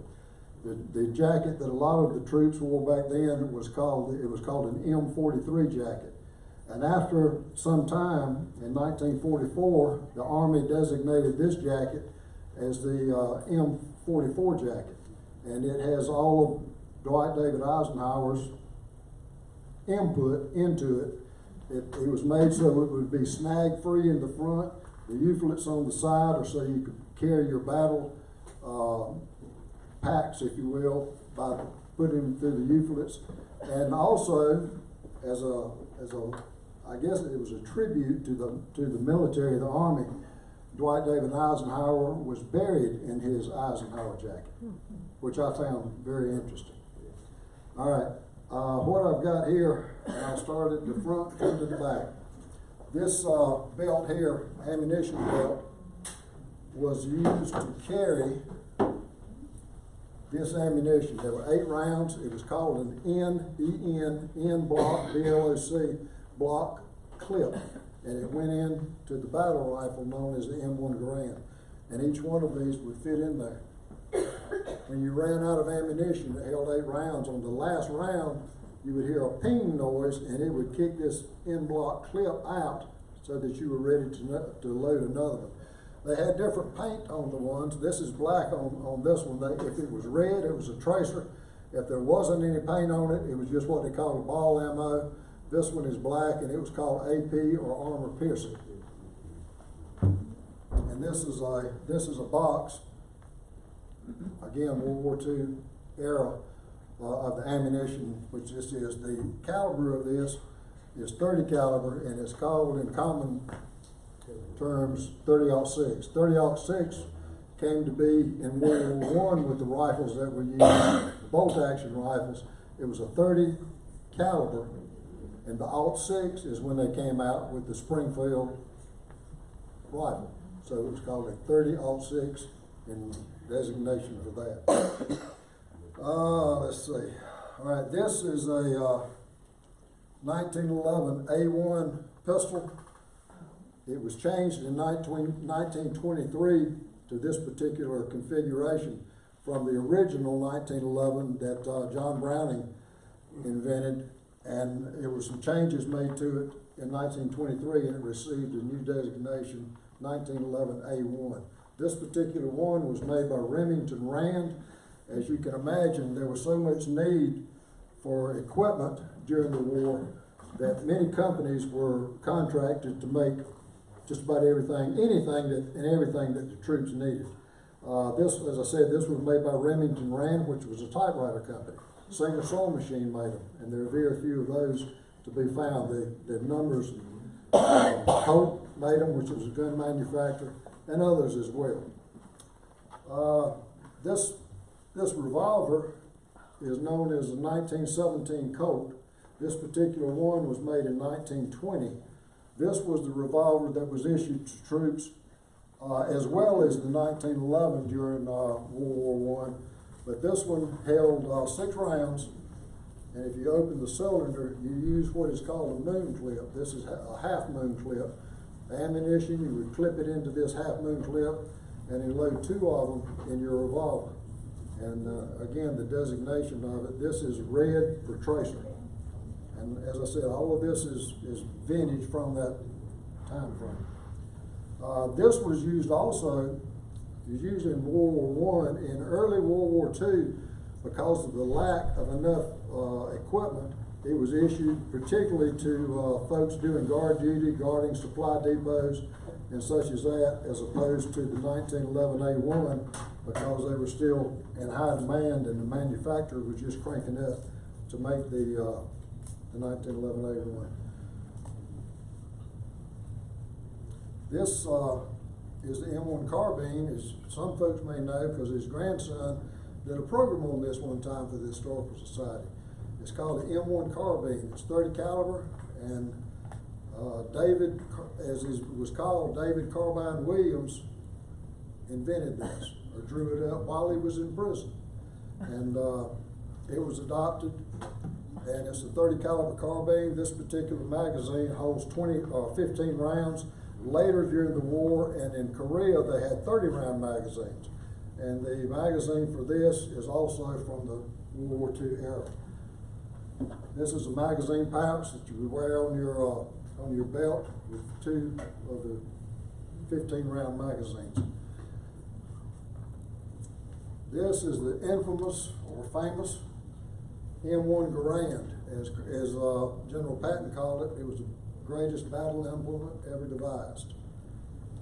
And this one was made in 1944. This was made by Inland Manufacturing Company, which I forgot to mention.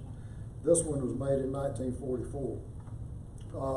Again, during the war years, there was such a great need for the implements of war that many companies made various things, that even the cartridge belts and such as that. Inland Manufacturing Company was a division of General Motors, and they contracted them to make these, as well as other companies. The company I worked for, IBM, for many years, made them at their plant in Endicott, New York, as well as what is known as the Norden bomb site, which was, and they had the whole area fenced in, I was told by some of the old timers that worked there, and guards 24 hours a day to guard the facility that was making the Norden bomb site, which I believe was the bomb site that was used to drop the bomb on Hiroshima and Nagasaki.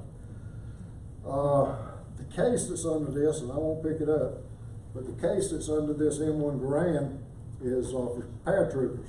Your firearm would fit on there, plus various little implements that would fit into it, and paratroopers were tied onto their jump rig, and when they jumped, this would hang down below them while they were parachuting. They didn't hold it.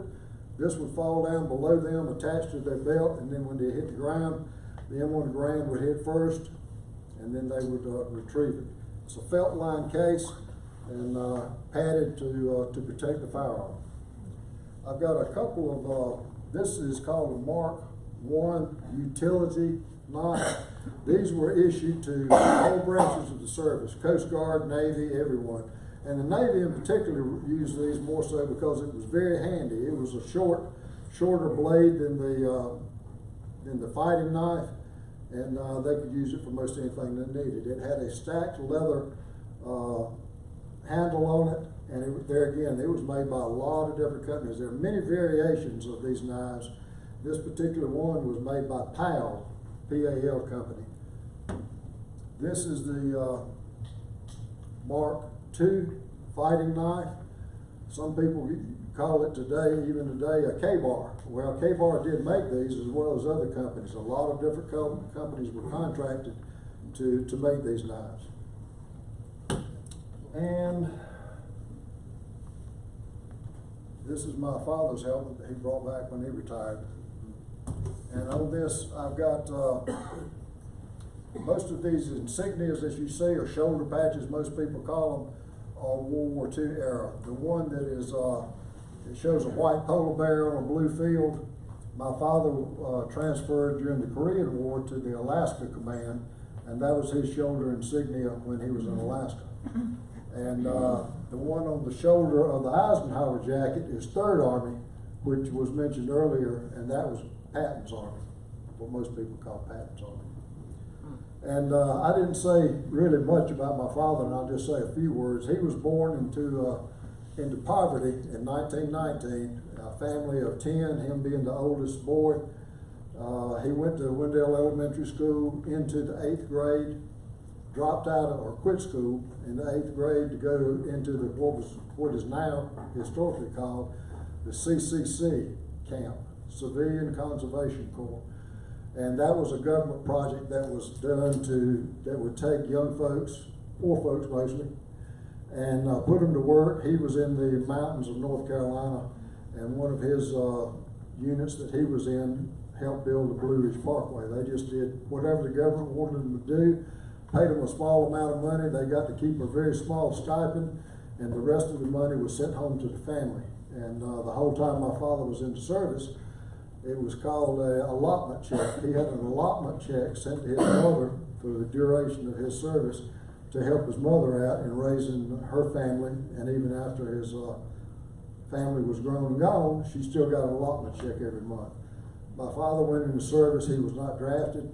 After the CCC camp, he joined the Army before the war and retired in February of 1961.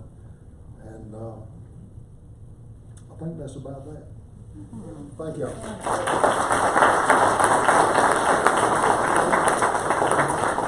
Oh, left one thing out. This is a hand grenade that was used during the war, World War II, and it was commonly called a pineapple grenade. So, that's that.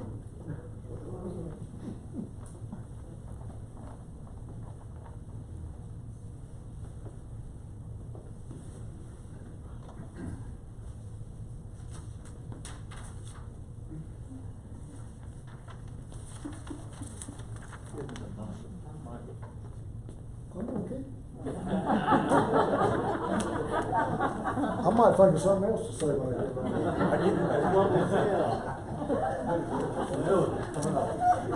Thank you, Dave. We have Silas Lee Todd here. See, would you have anything to share with us on that?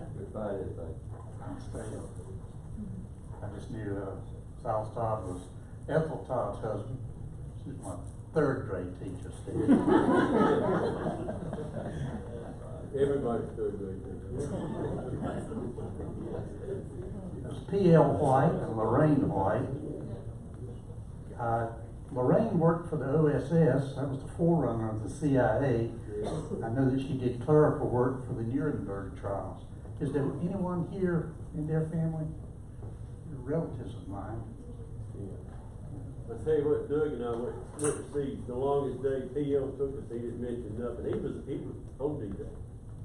Yeah, and I did not know that. Yeah, he landed on D-Day, but he didn't mention anything about it. So I thought we'll get some, good information. Sorry. Yes, Dave. I forgot something.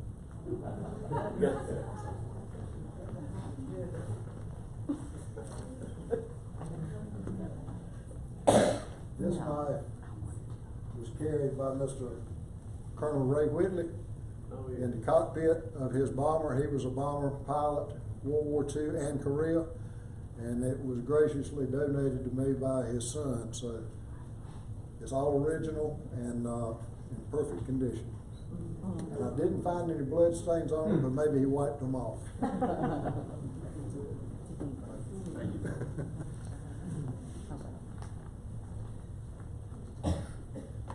O.W. Hendricks, his daughter Sherry couldn't be here. She had another engagement. But O.W. was attending Wake Forest University when the Japanese bombed Pearl Harbor. He and a number of his classmates jumped in their car and went to Raleigh and joined the Navy. He was stationed in the Philippines during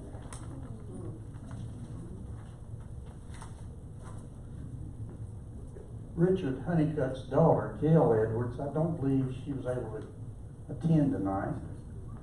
I had the opportunity to speak with Richard firsthand, and he gave me a lot of accounts. So let me share that with you.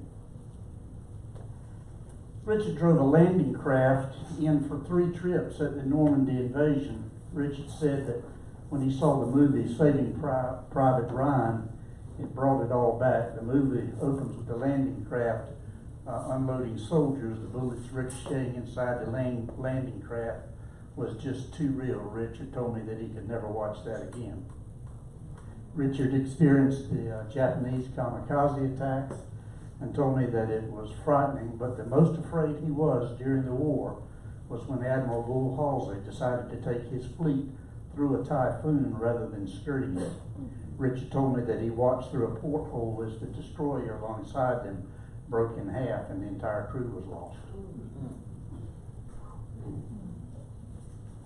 I'm going to keep flipping back here.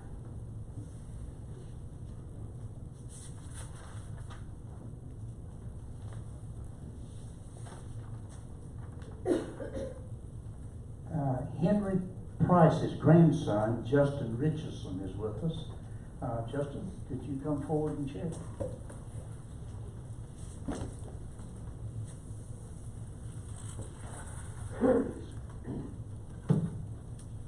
I'll be brief. Actually, both my grandfathers were in the Pacific in World War II.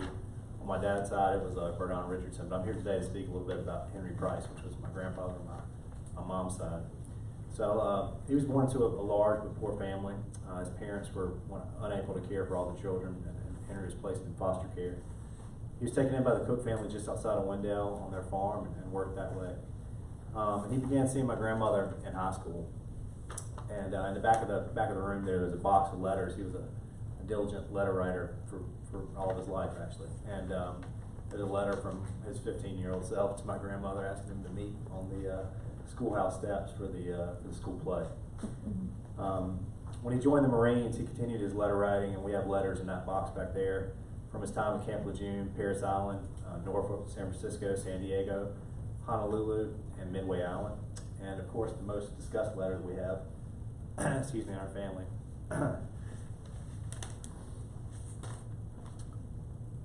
And I should say this before I share this letter. For some reason, he didn't like to date his letters. I don't know why this is, but most of the information we have about his letters are from the postmarks on the outside. But this one is dated December 10th, 1941 from Pearl Harbor. Dearest Marguerite, I am well. Letter follows at first opportunity. Love, Henry.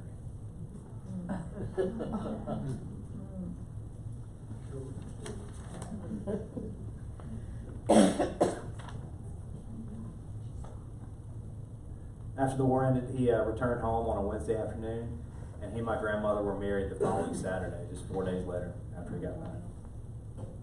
After my mother and sister were born, my grandfather would spend another period of time with the Marines. He worked as a truck driver and also worked in the highway patrol.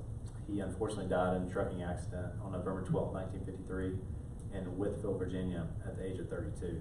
My mom was just 4 years old. So I'm 39 years old, 7 years older than my grandfather was when he passed away. And in my mind, not too far removed from the age range he was when riding home from the Pacific. When reading through some of the letters, I'm struck by the reminder that majority of the people fighting in these wars were young men still figuring life out. And just a few years earlier, were writing to ask for schoolhouse dates to watch the school play. His letters show a young man who would much rather have been home with those he loved, including my grandmother, but also someone who seemed to enjoy his youth. He wrote about off days when he'd go to the beach and time that he had on leave. In one letter, he even admitted to taking a dare from some of his friends and drove a car around a curve too quickly, crashing the car and breaking his bones, breaking his arms in several places. Despite all of this and the brutality of war, his letters underline a sense of duty and matter of fact, do what needs to be done attitude of those fighting in World War II. And if you get a chance to take a look, please do. His dress uniform is back there in the back. We have a box full of letters from his time in the Pacific, and also, of course, the letter here from Pearl Harbor. So, thank you.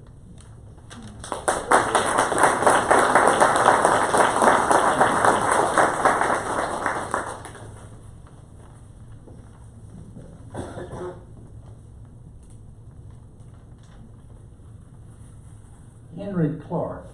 Is his brother Gene here?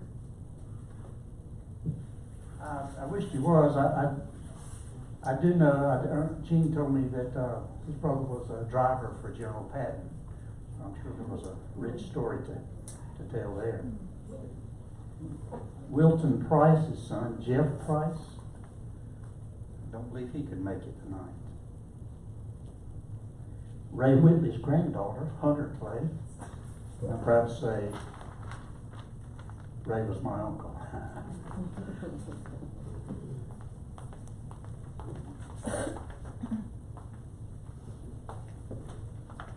Good evening.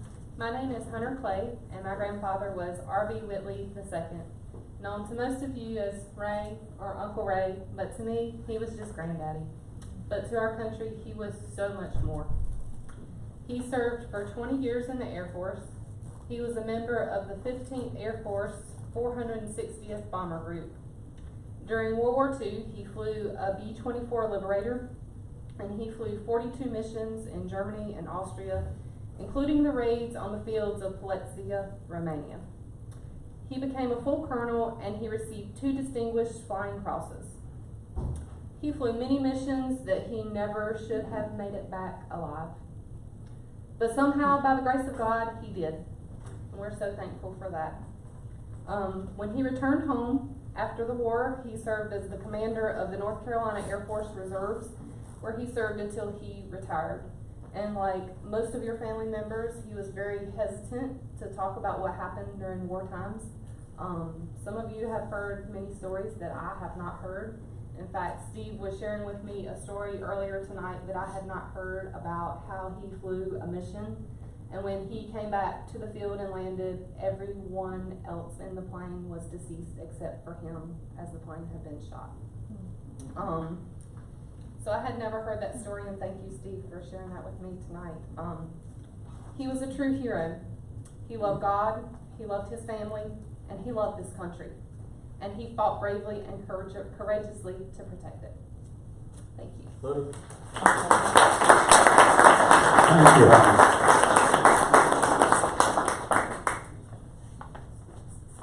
Thank you, Helen. Ray told me one time he flew the first mission into Germany where they encountered a jet plane. And he said, I thought the French had been drinking too much wine when they told us it was going to be a plane with no propellers. He said, well, when they knocked the third Mustang out of the air, he said, boys, we got to finish this. So they were Barry Davis. I had the good fortune to read Barry's book, and his son Mike's here tonight. Appreciate you sharing with us, Mike.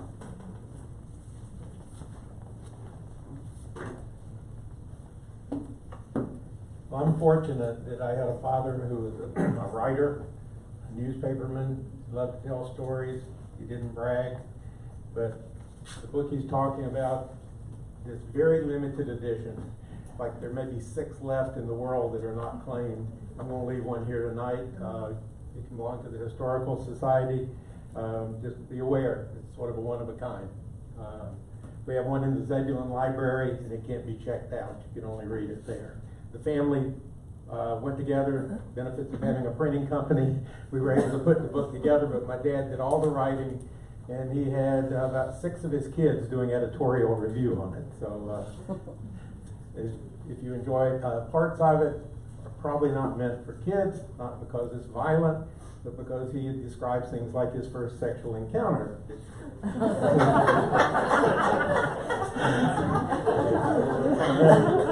No brag, but my dad was born in Kinston at the Baptist Orphanage, where his dad was the headmaster. They moved to Zebulon in '29. There were 5 kids. Grandfather Theo became the minister of the Zebulon Baptist Church. Oldest daughter, Chris, was a school teacher in Raleigh. Uncle Ted was in the Navy. He did his service before the war. He was out, and they didn't call him back in. Uncle Eric was the first person from Zebulon killed in World War II, and the National Guard Armory in Zebulon was named after Uncle Eric. He was actually killed by an American artillery shell on the Bataan Peninsula. Uncle Ferd, who some of you might know, his reputation is far and wide as the curmudgeon of Eastern Wake County. But he was also a wonderful man and did a lot of service. He was a bomber pilot in a bomber navigator in the Pacific in B-24s, same plane I think Ray Whitley was in. And then my dad, the baby. Well, Uncle Ferd went off to work in the Pacific. My dad kept begging his parents to let him enlist. He was a freshman at Wake Forest College, which was in Wake Forest. Finally, he got to his mother. She claimed she never signed the paper, but her name showed up on it, so we think she did. My dad reported for basic flight training in Alabama, started off in a PT-17 Stearman biplane, graduated to a PT-13 monoplane, transferred to Tennessee, then to Malden, Missouri, then to Florida, where they introduced him to the P-47. And the P-47 doesn't have a second seat, so they gave him an owner's manual, said you got 24 hours, take it out tomorrow. And that worked out okay. So things are going pretty good. He then is sent by train up to Norfolk, Virginia, where he gets on one of those infamous troop ships, which he said was not pleasant.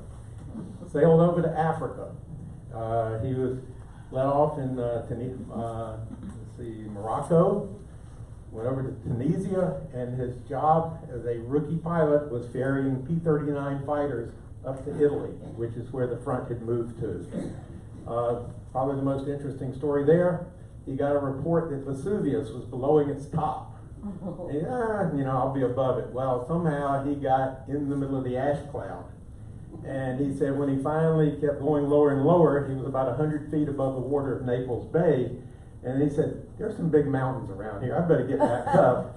So by the time he landed at the base, and he turned the plane over to the Tuskegee Airmen, the whole plane was sandblasted. The front windshield, you couldn't see out of it. The propeller was totally destroyed. All the control surfaces were sandblasted. He said the Tuskegee Airmen were not real happy with him. You might remember they were the Red Tails. But, finally, he gets his chance. They send him over to Lucena, Italy, which is on the Adriatic side. If you look at the boot hill, a little bit up from the hill is the spur. A little bit up from that is Lucena, right near Foggia, Italy. There he's flying P-47s. He's doing pretty good there. They transitioned to P-51C and Ds. I've got some pictures. That's the famous P-51. When they finally got a D model, squadron commander went back to Naples to pick it up. He comes buzzing the field. This is a major, squadron commander. He buzzes the field, showing off. He pulls it into a vertical, going to do a loop, real close to the ground. They forgot to tell him that the plane is not aerobatic certified if the gas tank behind the pilot is full. It throws the center of gravity off. He got to the top of his loop, stalled, went into a flat inverted spin. He was able to bail out. He floats down on the parachute, comes walking into camp, base, with the parachute over his shoulder, and his plane's a big pile of flames and molten metal out in the field. I asked my dad, anybody say anything to him? He said, no. Nobody said a word to Herky Green. They weren't going to pull the chain of the base commander, or squadron commander. From there, he's flying missions, real combat missions. Probably the most interesting one was the shuttle mission. They were top secret. They were protecting the bombers over Pletski, Romania, which we'd already heard about tonight. They would then land in the Ukraine. Stalin did not want his people to know that Americans or anybody was helping Russia win the war. Top secret. They'd land in the Ukraine, rearm, fly back. It's called a shuttle mission. And a couple interesting stories there. Don't have anything to do with my dad. He said, difference in the Russian military. He said they had a Russian ground crewman for each American plane. Probably a private. One day he's fiddling around in a cockpit and trips a flare gun. The flare goes bing, bing, bing, bing, burns its way out through the canopy. Russian officer runs over with a pistol, puts it to the guy's head, and is set to pull the trigger when the American pilots talk him out of it. They never did see the guy again, so they don't know if they took him off and shot him somewhere else or not. Another story, somewhat humorous not, the chow hall. They had Russian women working there, didn't speak any English. Like 22, 23-year-old guys, they're talking some real trash to the women that are working the chow line. The women don't know. They're just smiling and thinking the men are being friendly. Finally, somebody clued one of the women in on what was being said. So the next day in the chow line, one of the pilots said, could you bring me a fork? And she started to kill him. They didn't translate quite well enough for her to understand that a fork was the eating utensil. But anyway, they hauled her off, and she was never seen again. He did have 6 victories. He had some of his interesting things. He said one time he got jumped by the Germans at 25,000 feet, put it into a dive, pulled out. He looks to his left, and there's the Parthenon above him. He is below the ground level of the Acropolis. He said, wow, I just learned about that. And wait a minute, I think there might be somebody behind me. And then he thought he better get back into the war. Another time, he's behind the German, and the Germans had a sneaky trick. They would, if they're being pursued, they would cut the throttle, drop the flaps, drop the landing gear, and lose about 200 miles an hour of airspeed, like air brakes. The pursuing pilot would then overshoot them and be out front. Now they're the target. My dad was expecting it. So when the German did that, my dad did the same thing. So when it was all over, my dad is 20 feet below the German, looking up at the oil slick and counting the rivets in the bottom of his plane. The German rocks his wings. Wonder where that American went. Rocks left and right, can't see him. He gradually peels off, which was not a good move. He flew right into my dad's sights. Another time, my dad and the German got in a fight at 25,000 feet. German put it in a vertical dive. My dad said at around 500 miles per hour, which is way beyond the red line of these planes, the German's plane started falling apart. Pieces started falling off and it completely disintegrated in the air, and he was lucky that he made it back because the parts just barely missed his airplane. So he made it through. One comment, he said the P-51, he felt naked when he first got it. It only had 6 50 caliber machine guns. The P-47 had 8. One of his squadron mates, I was fortunate to be able to attend quite a few reunions with my dad. Squadron mate George Novotny had a reputation. He only had 2 positions for his machine guns: on till it ran out of bullets, or off. So whenever he got behind somebody, he just let loose until either he shot him down or he ran out of ammo. And the crew chief knew that if George got into a combat situation, they'd be changing out all 8 machine gun barrels on the P-47 because it'd melt them down. So they had a good use for them. They made tent stakes out of them. 50 caliber machine gun barrel. It was about probably 4 feet long, a little over 1 inch in diameter, made great tent stakes. My dad said they never ran out. So probably the most scary story for me and my dad, he's flying a Puletsky mission.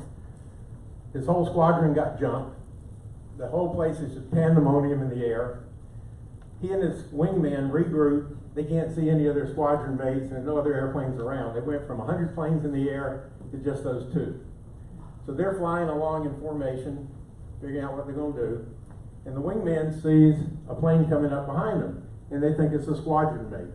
Well, if you ever see a BF-109 or an ME-109, from a distance they can look like a P-51.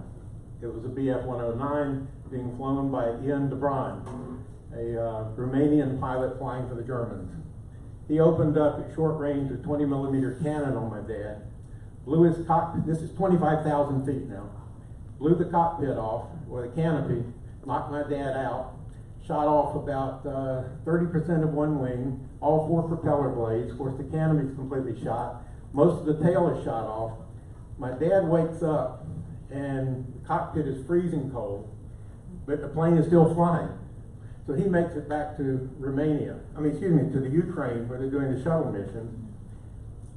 They scrap the plane, but something more interesting, that infamous fuel tank behind the pilot, like the textbook said, my dad had drained it to half full.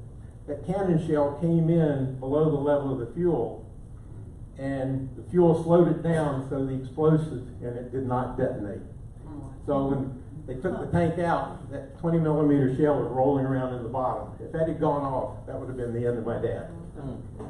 So, a little extra on that. My dad was about 86. He got a call from a military writer. He had tracked down the military flight records from the Romanians and the Germans and the U.S., and he had figured out who shot my dad up. So we got a call from the honorary council for the country of Romania for the city of Boston. And he said, can you make it to Bucharest? I don't know. My dad said, we'll see, call me. I said, that's got to be real expensive. American Airlines was running round trip out of Raleigh to Bucharest, Romania for $380. We jumped on the planes, we got there. For 4 days, we were like dignitaries, head of state. We had a 3-vehicle convoy police escort. We met with the commanding general of the Romanian Air Force. I can tell you he had Jack Daniels Black in his private conference room. We went to the defense minister in the presidential palace. We flew in military helicopters over the Pletski oil fields that Ray Whitley was bombing and that my dad was protecting the bombers, up to the Air Force Academy in the mountains, Carpathian Mountains. That was an interesting trip. Well, my dad's made it through the war. He's transferred back to the States. He's given a choice of locations: Wilmington, Delaware, I forget the other one, and he said Wilmington, somewhere else. My dad said, where's the somewhere else? Oh, Wilmington, North Carolina. He said, that's where I want to go. So he transferred him down as a flight instructor, Wilmington Airport, and he's flying a P-47 again. And his last close call, he's coming in for a landing. Somebody pulls across the runway in front of him, and he's already almost on the ground. He gives it the gas. The prop on the plane has got a variable pitch. Those of you who are pilots know that the propeller pitch changes. Well, these things had a habit.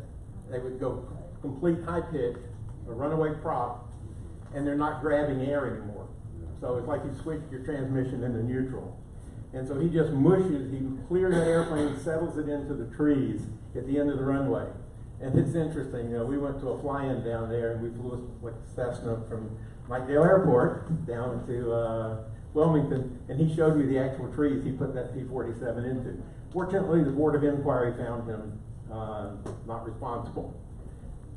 He's now resigned his commission, knowing that they have a surplus of officers. 2 days before he's getting out, his commanding officer called him in and said, I have a commission for you in the regular Army Air Corps. Do you want me to tear up your letter of resignation? My dad had already made a promise to his father, Theo Davis, to come back to the family printing business in Zebulon, which was the Zebulon Record newspaper at that time. So my dad did come back. But he wanted to be in the military. He applied for by now we have an Air Force. Trick question, how many airplanes were in the U.S. Air Force in 1944? 0. There was no Air Force. That came later.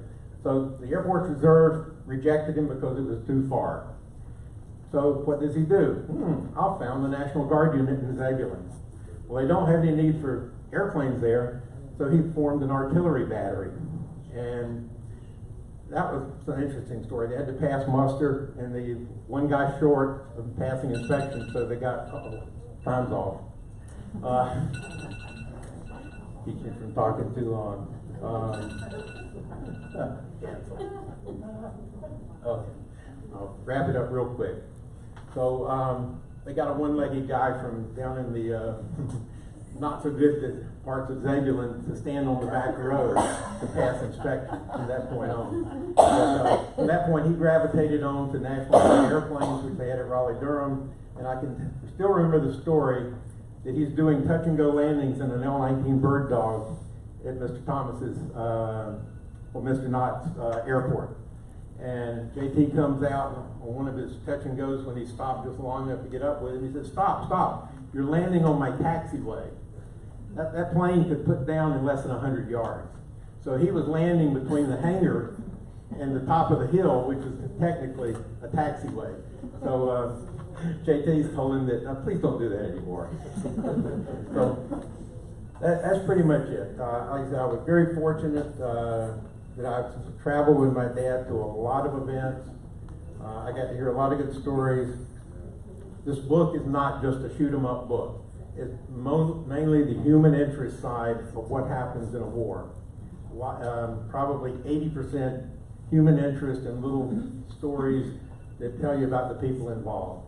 So I hope people do have a chance to read it, and I thank you very much for this opportunity tonight. Well, thanks for having me.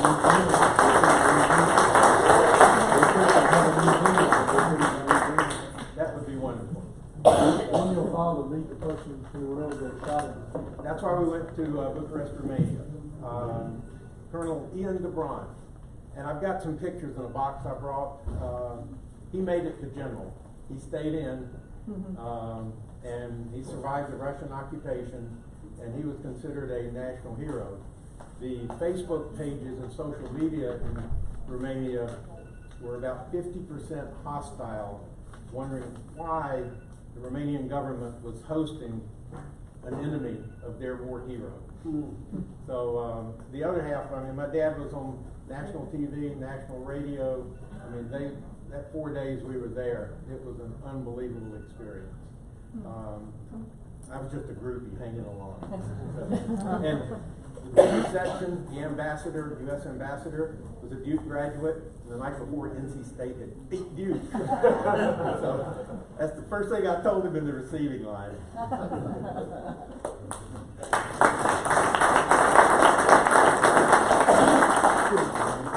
Thank you, Mark. As I said, I read that book and I couldn't put it down. What's the title? I'm sorry. Oh, the Title. Oh, a pilot story. The illustration on the front was done by a fan of the fighter squadron who's about 40 years old. He's a computer illustrator in London, England.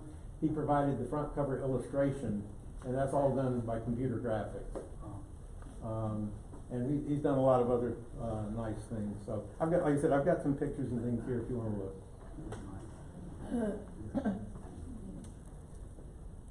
Commander James Parrish, his grandson Steve Wilson is here. Steve, would you share those?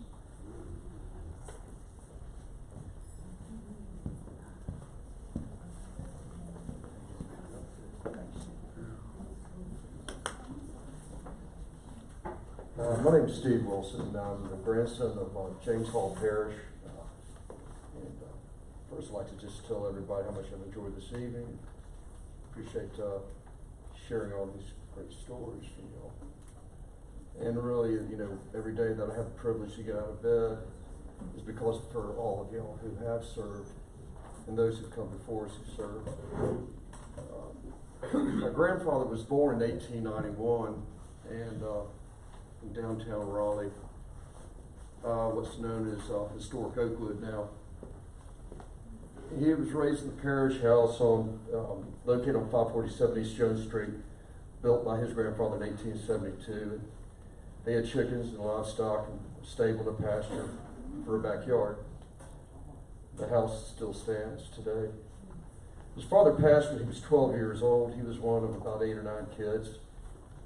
And he had to become a man at an early age. I'm going to kind of back and forth here. And my brother John, my eldest brother, he's sort of a historian in my family. And I'm the caboose. But back in 1986, he got my grandfather to give a little bit of history here. He, at the age of 15 and a half, just kind of read what he did. If I can find it.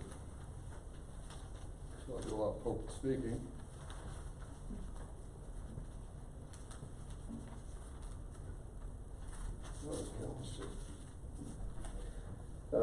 When I was 15 and a half years old on May 20th, this is him speaking now, which makes it easy. I attended the memorial ceremony for Worth Bagley. Worth Bagley was the first naval officer to die in the Spanish-American War, and that was the only war my grandfather missed. The statue is placed in the Capitol Square in his memory.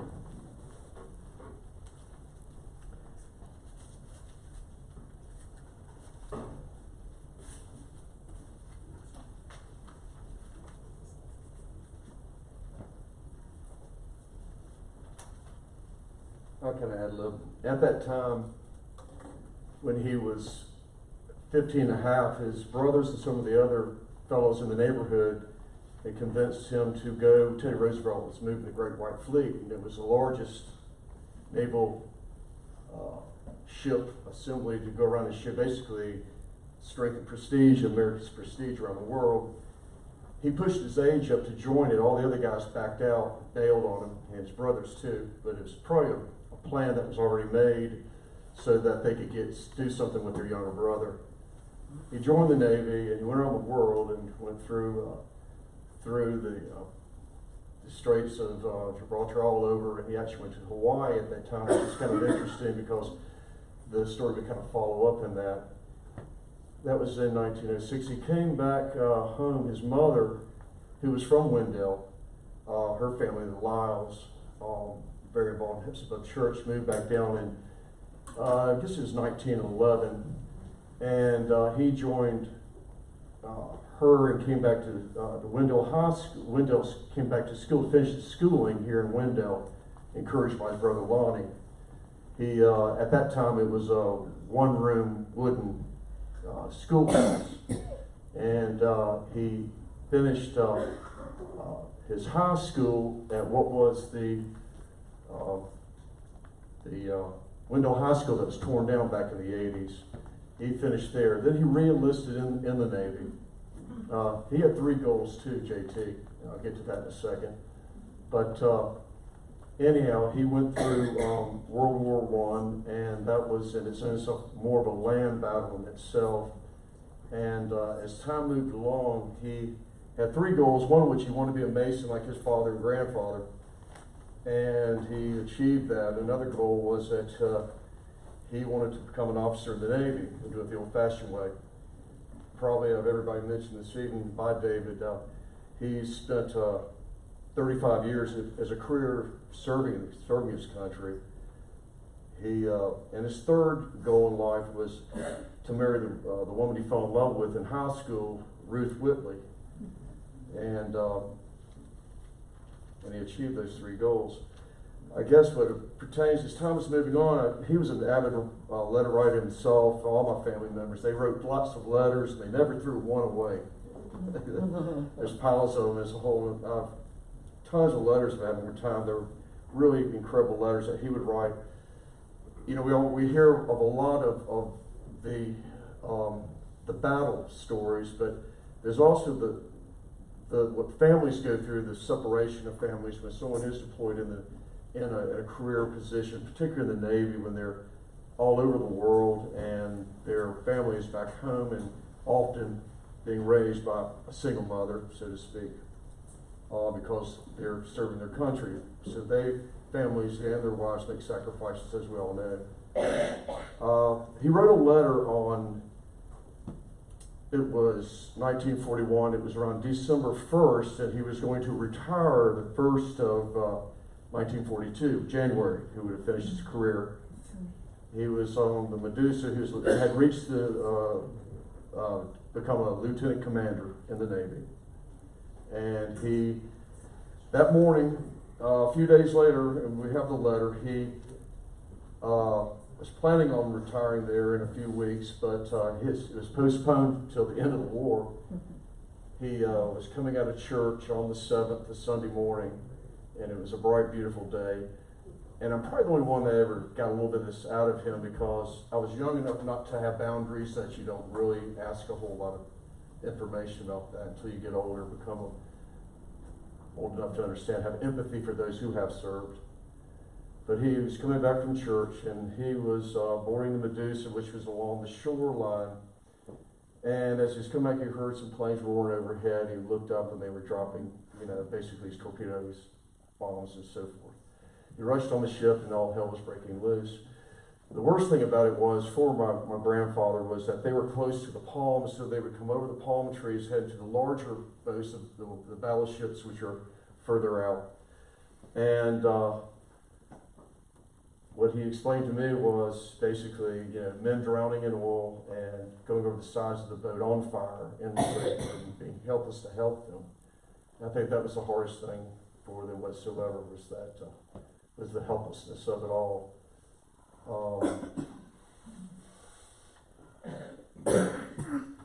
My grandfather came back home, and he opened the Wendell Furniture Store. He lived a full life. And what he said here in his, I'll kind of keep it brief. There's a whole lot of stuff to talk about, but that's another day. But I think it's kind of good. He said, after living to be 92, I know that I will not live forever. The best way to sum up my feelings of my death are from Alfred Tennessee's poem, Crossing the Bar. My favorite line from that poem is, when I pass out to sea, let there be no mourning at the bar. Thank you. Thank you.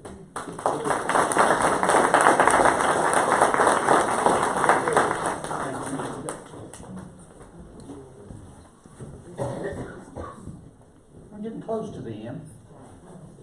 I'd like to know, are there any others present that would like to share family members' experiences? I've got one last one I'd like to share with you. I had the privilege of serving in the American Legion with Command Sergeant Major Hubert V. Williamson. He came ashore in Normandy, took off his backpack to keep from drowning, did reconnaissance, met General Patton beyond enemy lines. Very interesting character. Sergeant Major was deaf due to all the exposure to big guns during the war.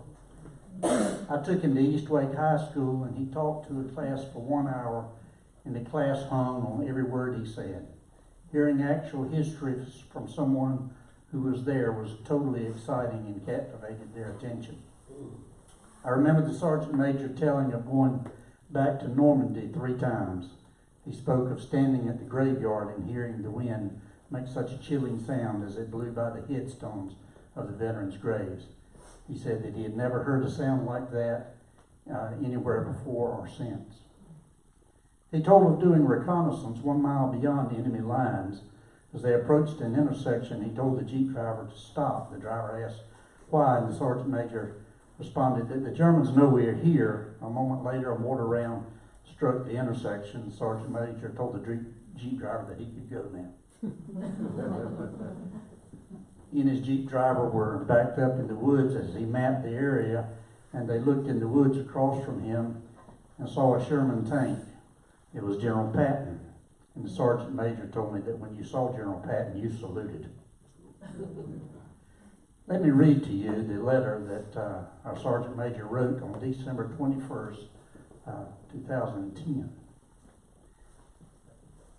As our LST touched sand and the ramps went down, I became a visitor to hell. It was June 6, 1944, shortly after low tide, 0630 hours, when the ramp to our LST went down. That was a decisive battle that foreshadowed the end of Hitler's dream of Nazi domination. It was the largest air, land, and sea invasion undertaken and included over 5,000 ships, 10,000 airplanes, 250,000 servicemen and women. My officer said, "Williams, what the hell are you doing?" I said, "I'm leaving this 80-pound pack. I will see you at the seawall." I still had my Thompson submachine gun and stormed off that body-strong sand as an infantryman, not an artillery forward observer. Everything was mass confusion.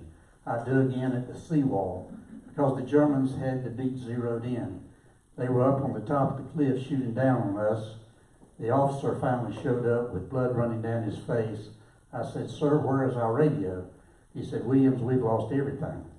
I said, "Sir, we are infantry now.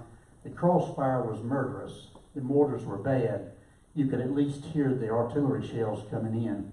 I keep thinking I will never see home again."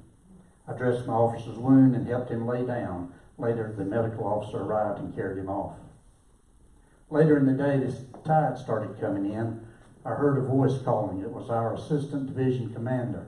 He said, "Get off your butts. We're going to take that cliff." General Norman Cota minute. He said, "I don't want to drown or be captured." The division engineers with the Banglo torpedoes blew the pillbox leading to the town of Verville, France, and we poured through.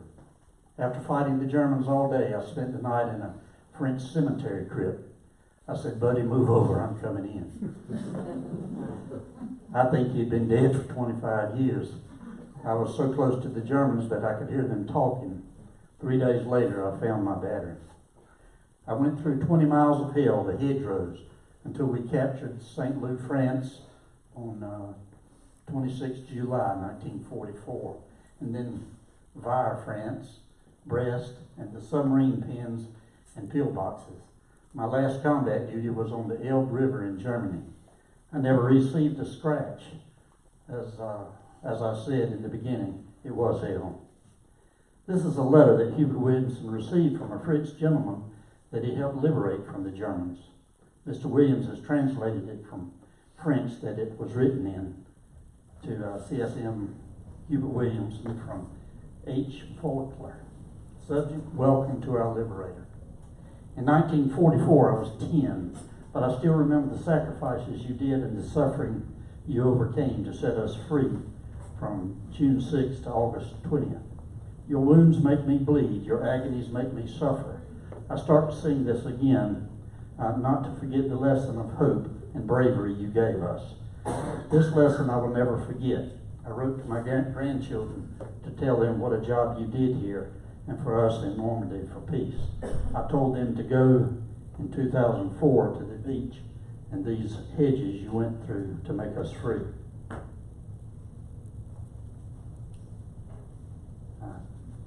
It was a pleasure to know the Sergeant Major. At this time, if there's anyone that would like to mention someone who served in the war, please let me hear from you. Anything that you would like to share would certainly be appreciated. Thanks to everyone who came and everyone who shared. I suspect that we are all a little more appreciative of these veterans and the sacrifices that they made to keep us free. History is a valuable lesson, and hopefully it will help prevent events like this from reoccurring for our future generations. Thank you all for coming tonight.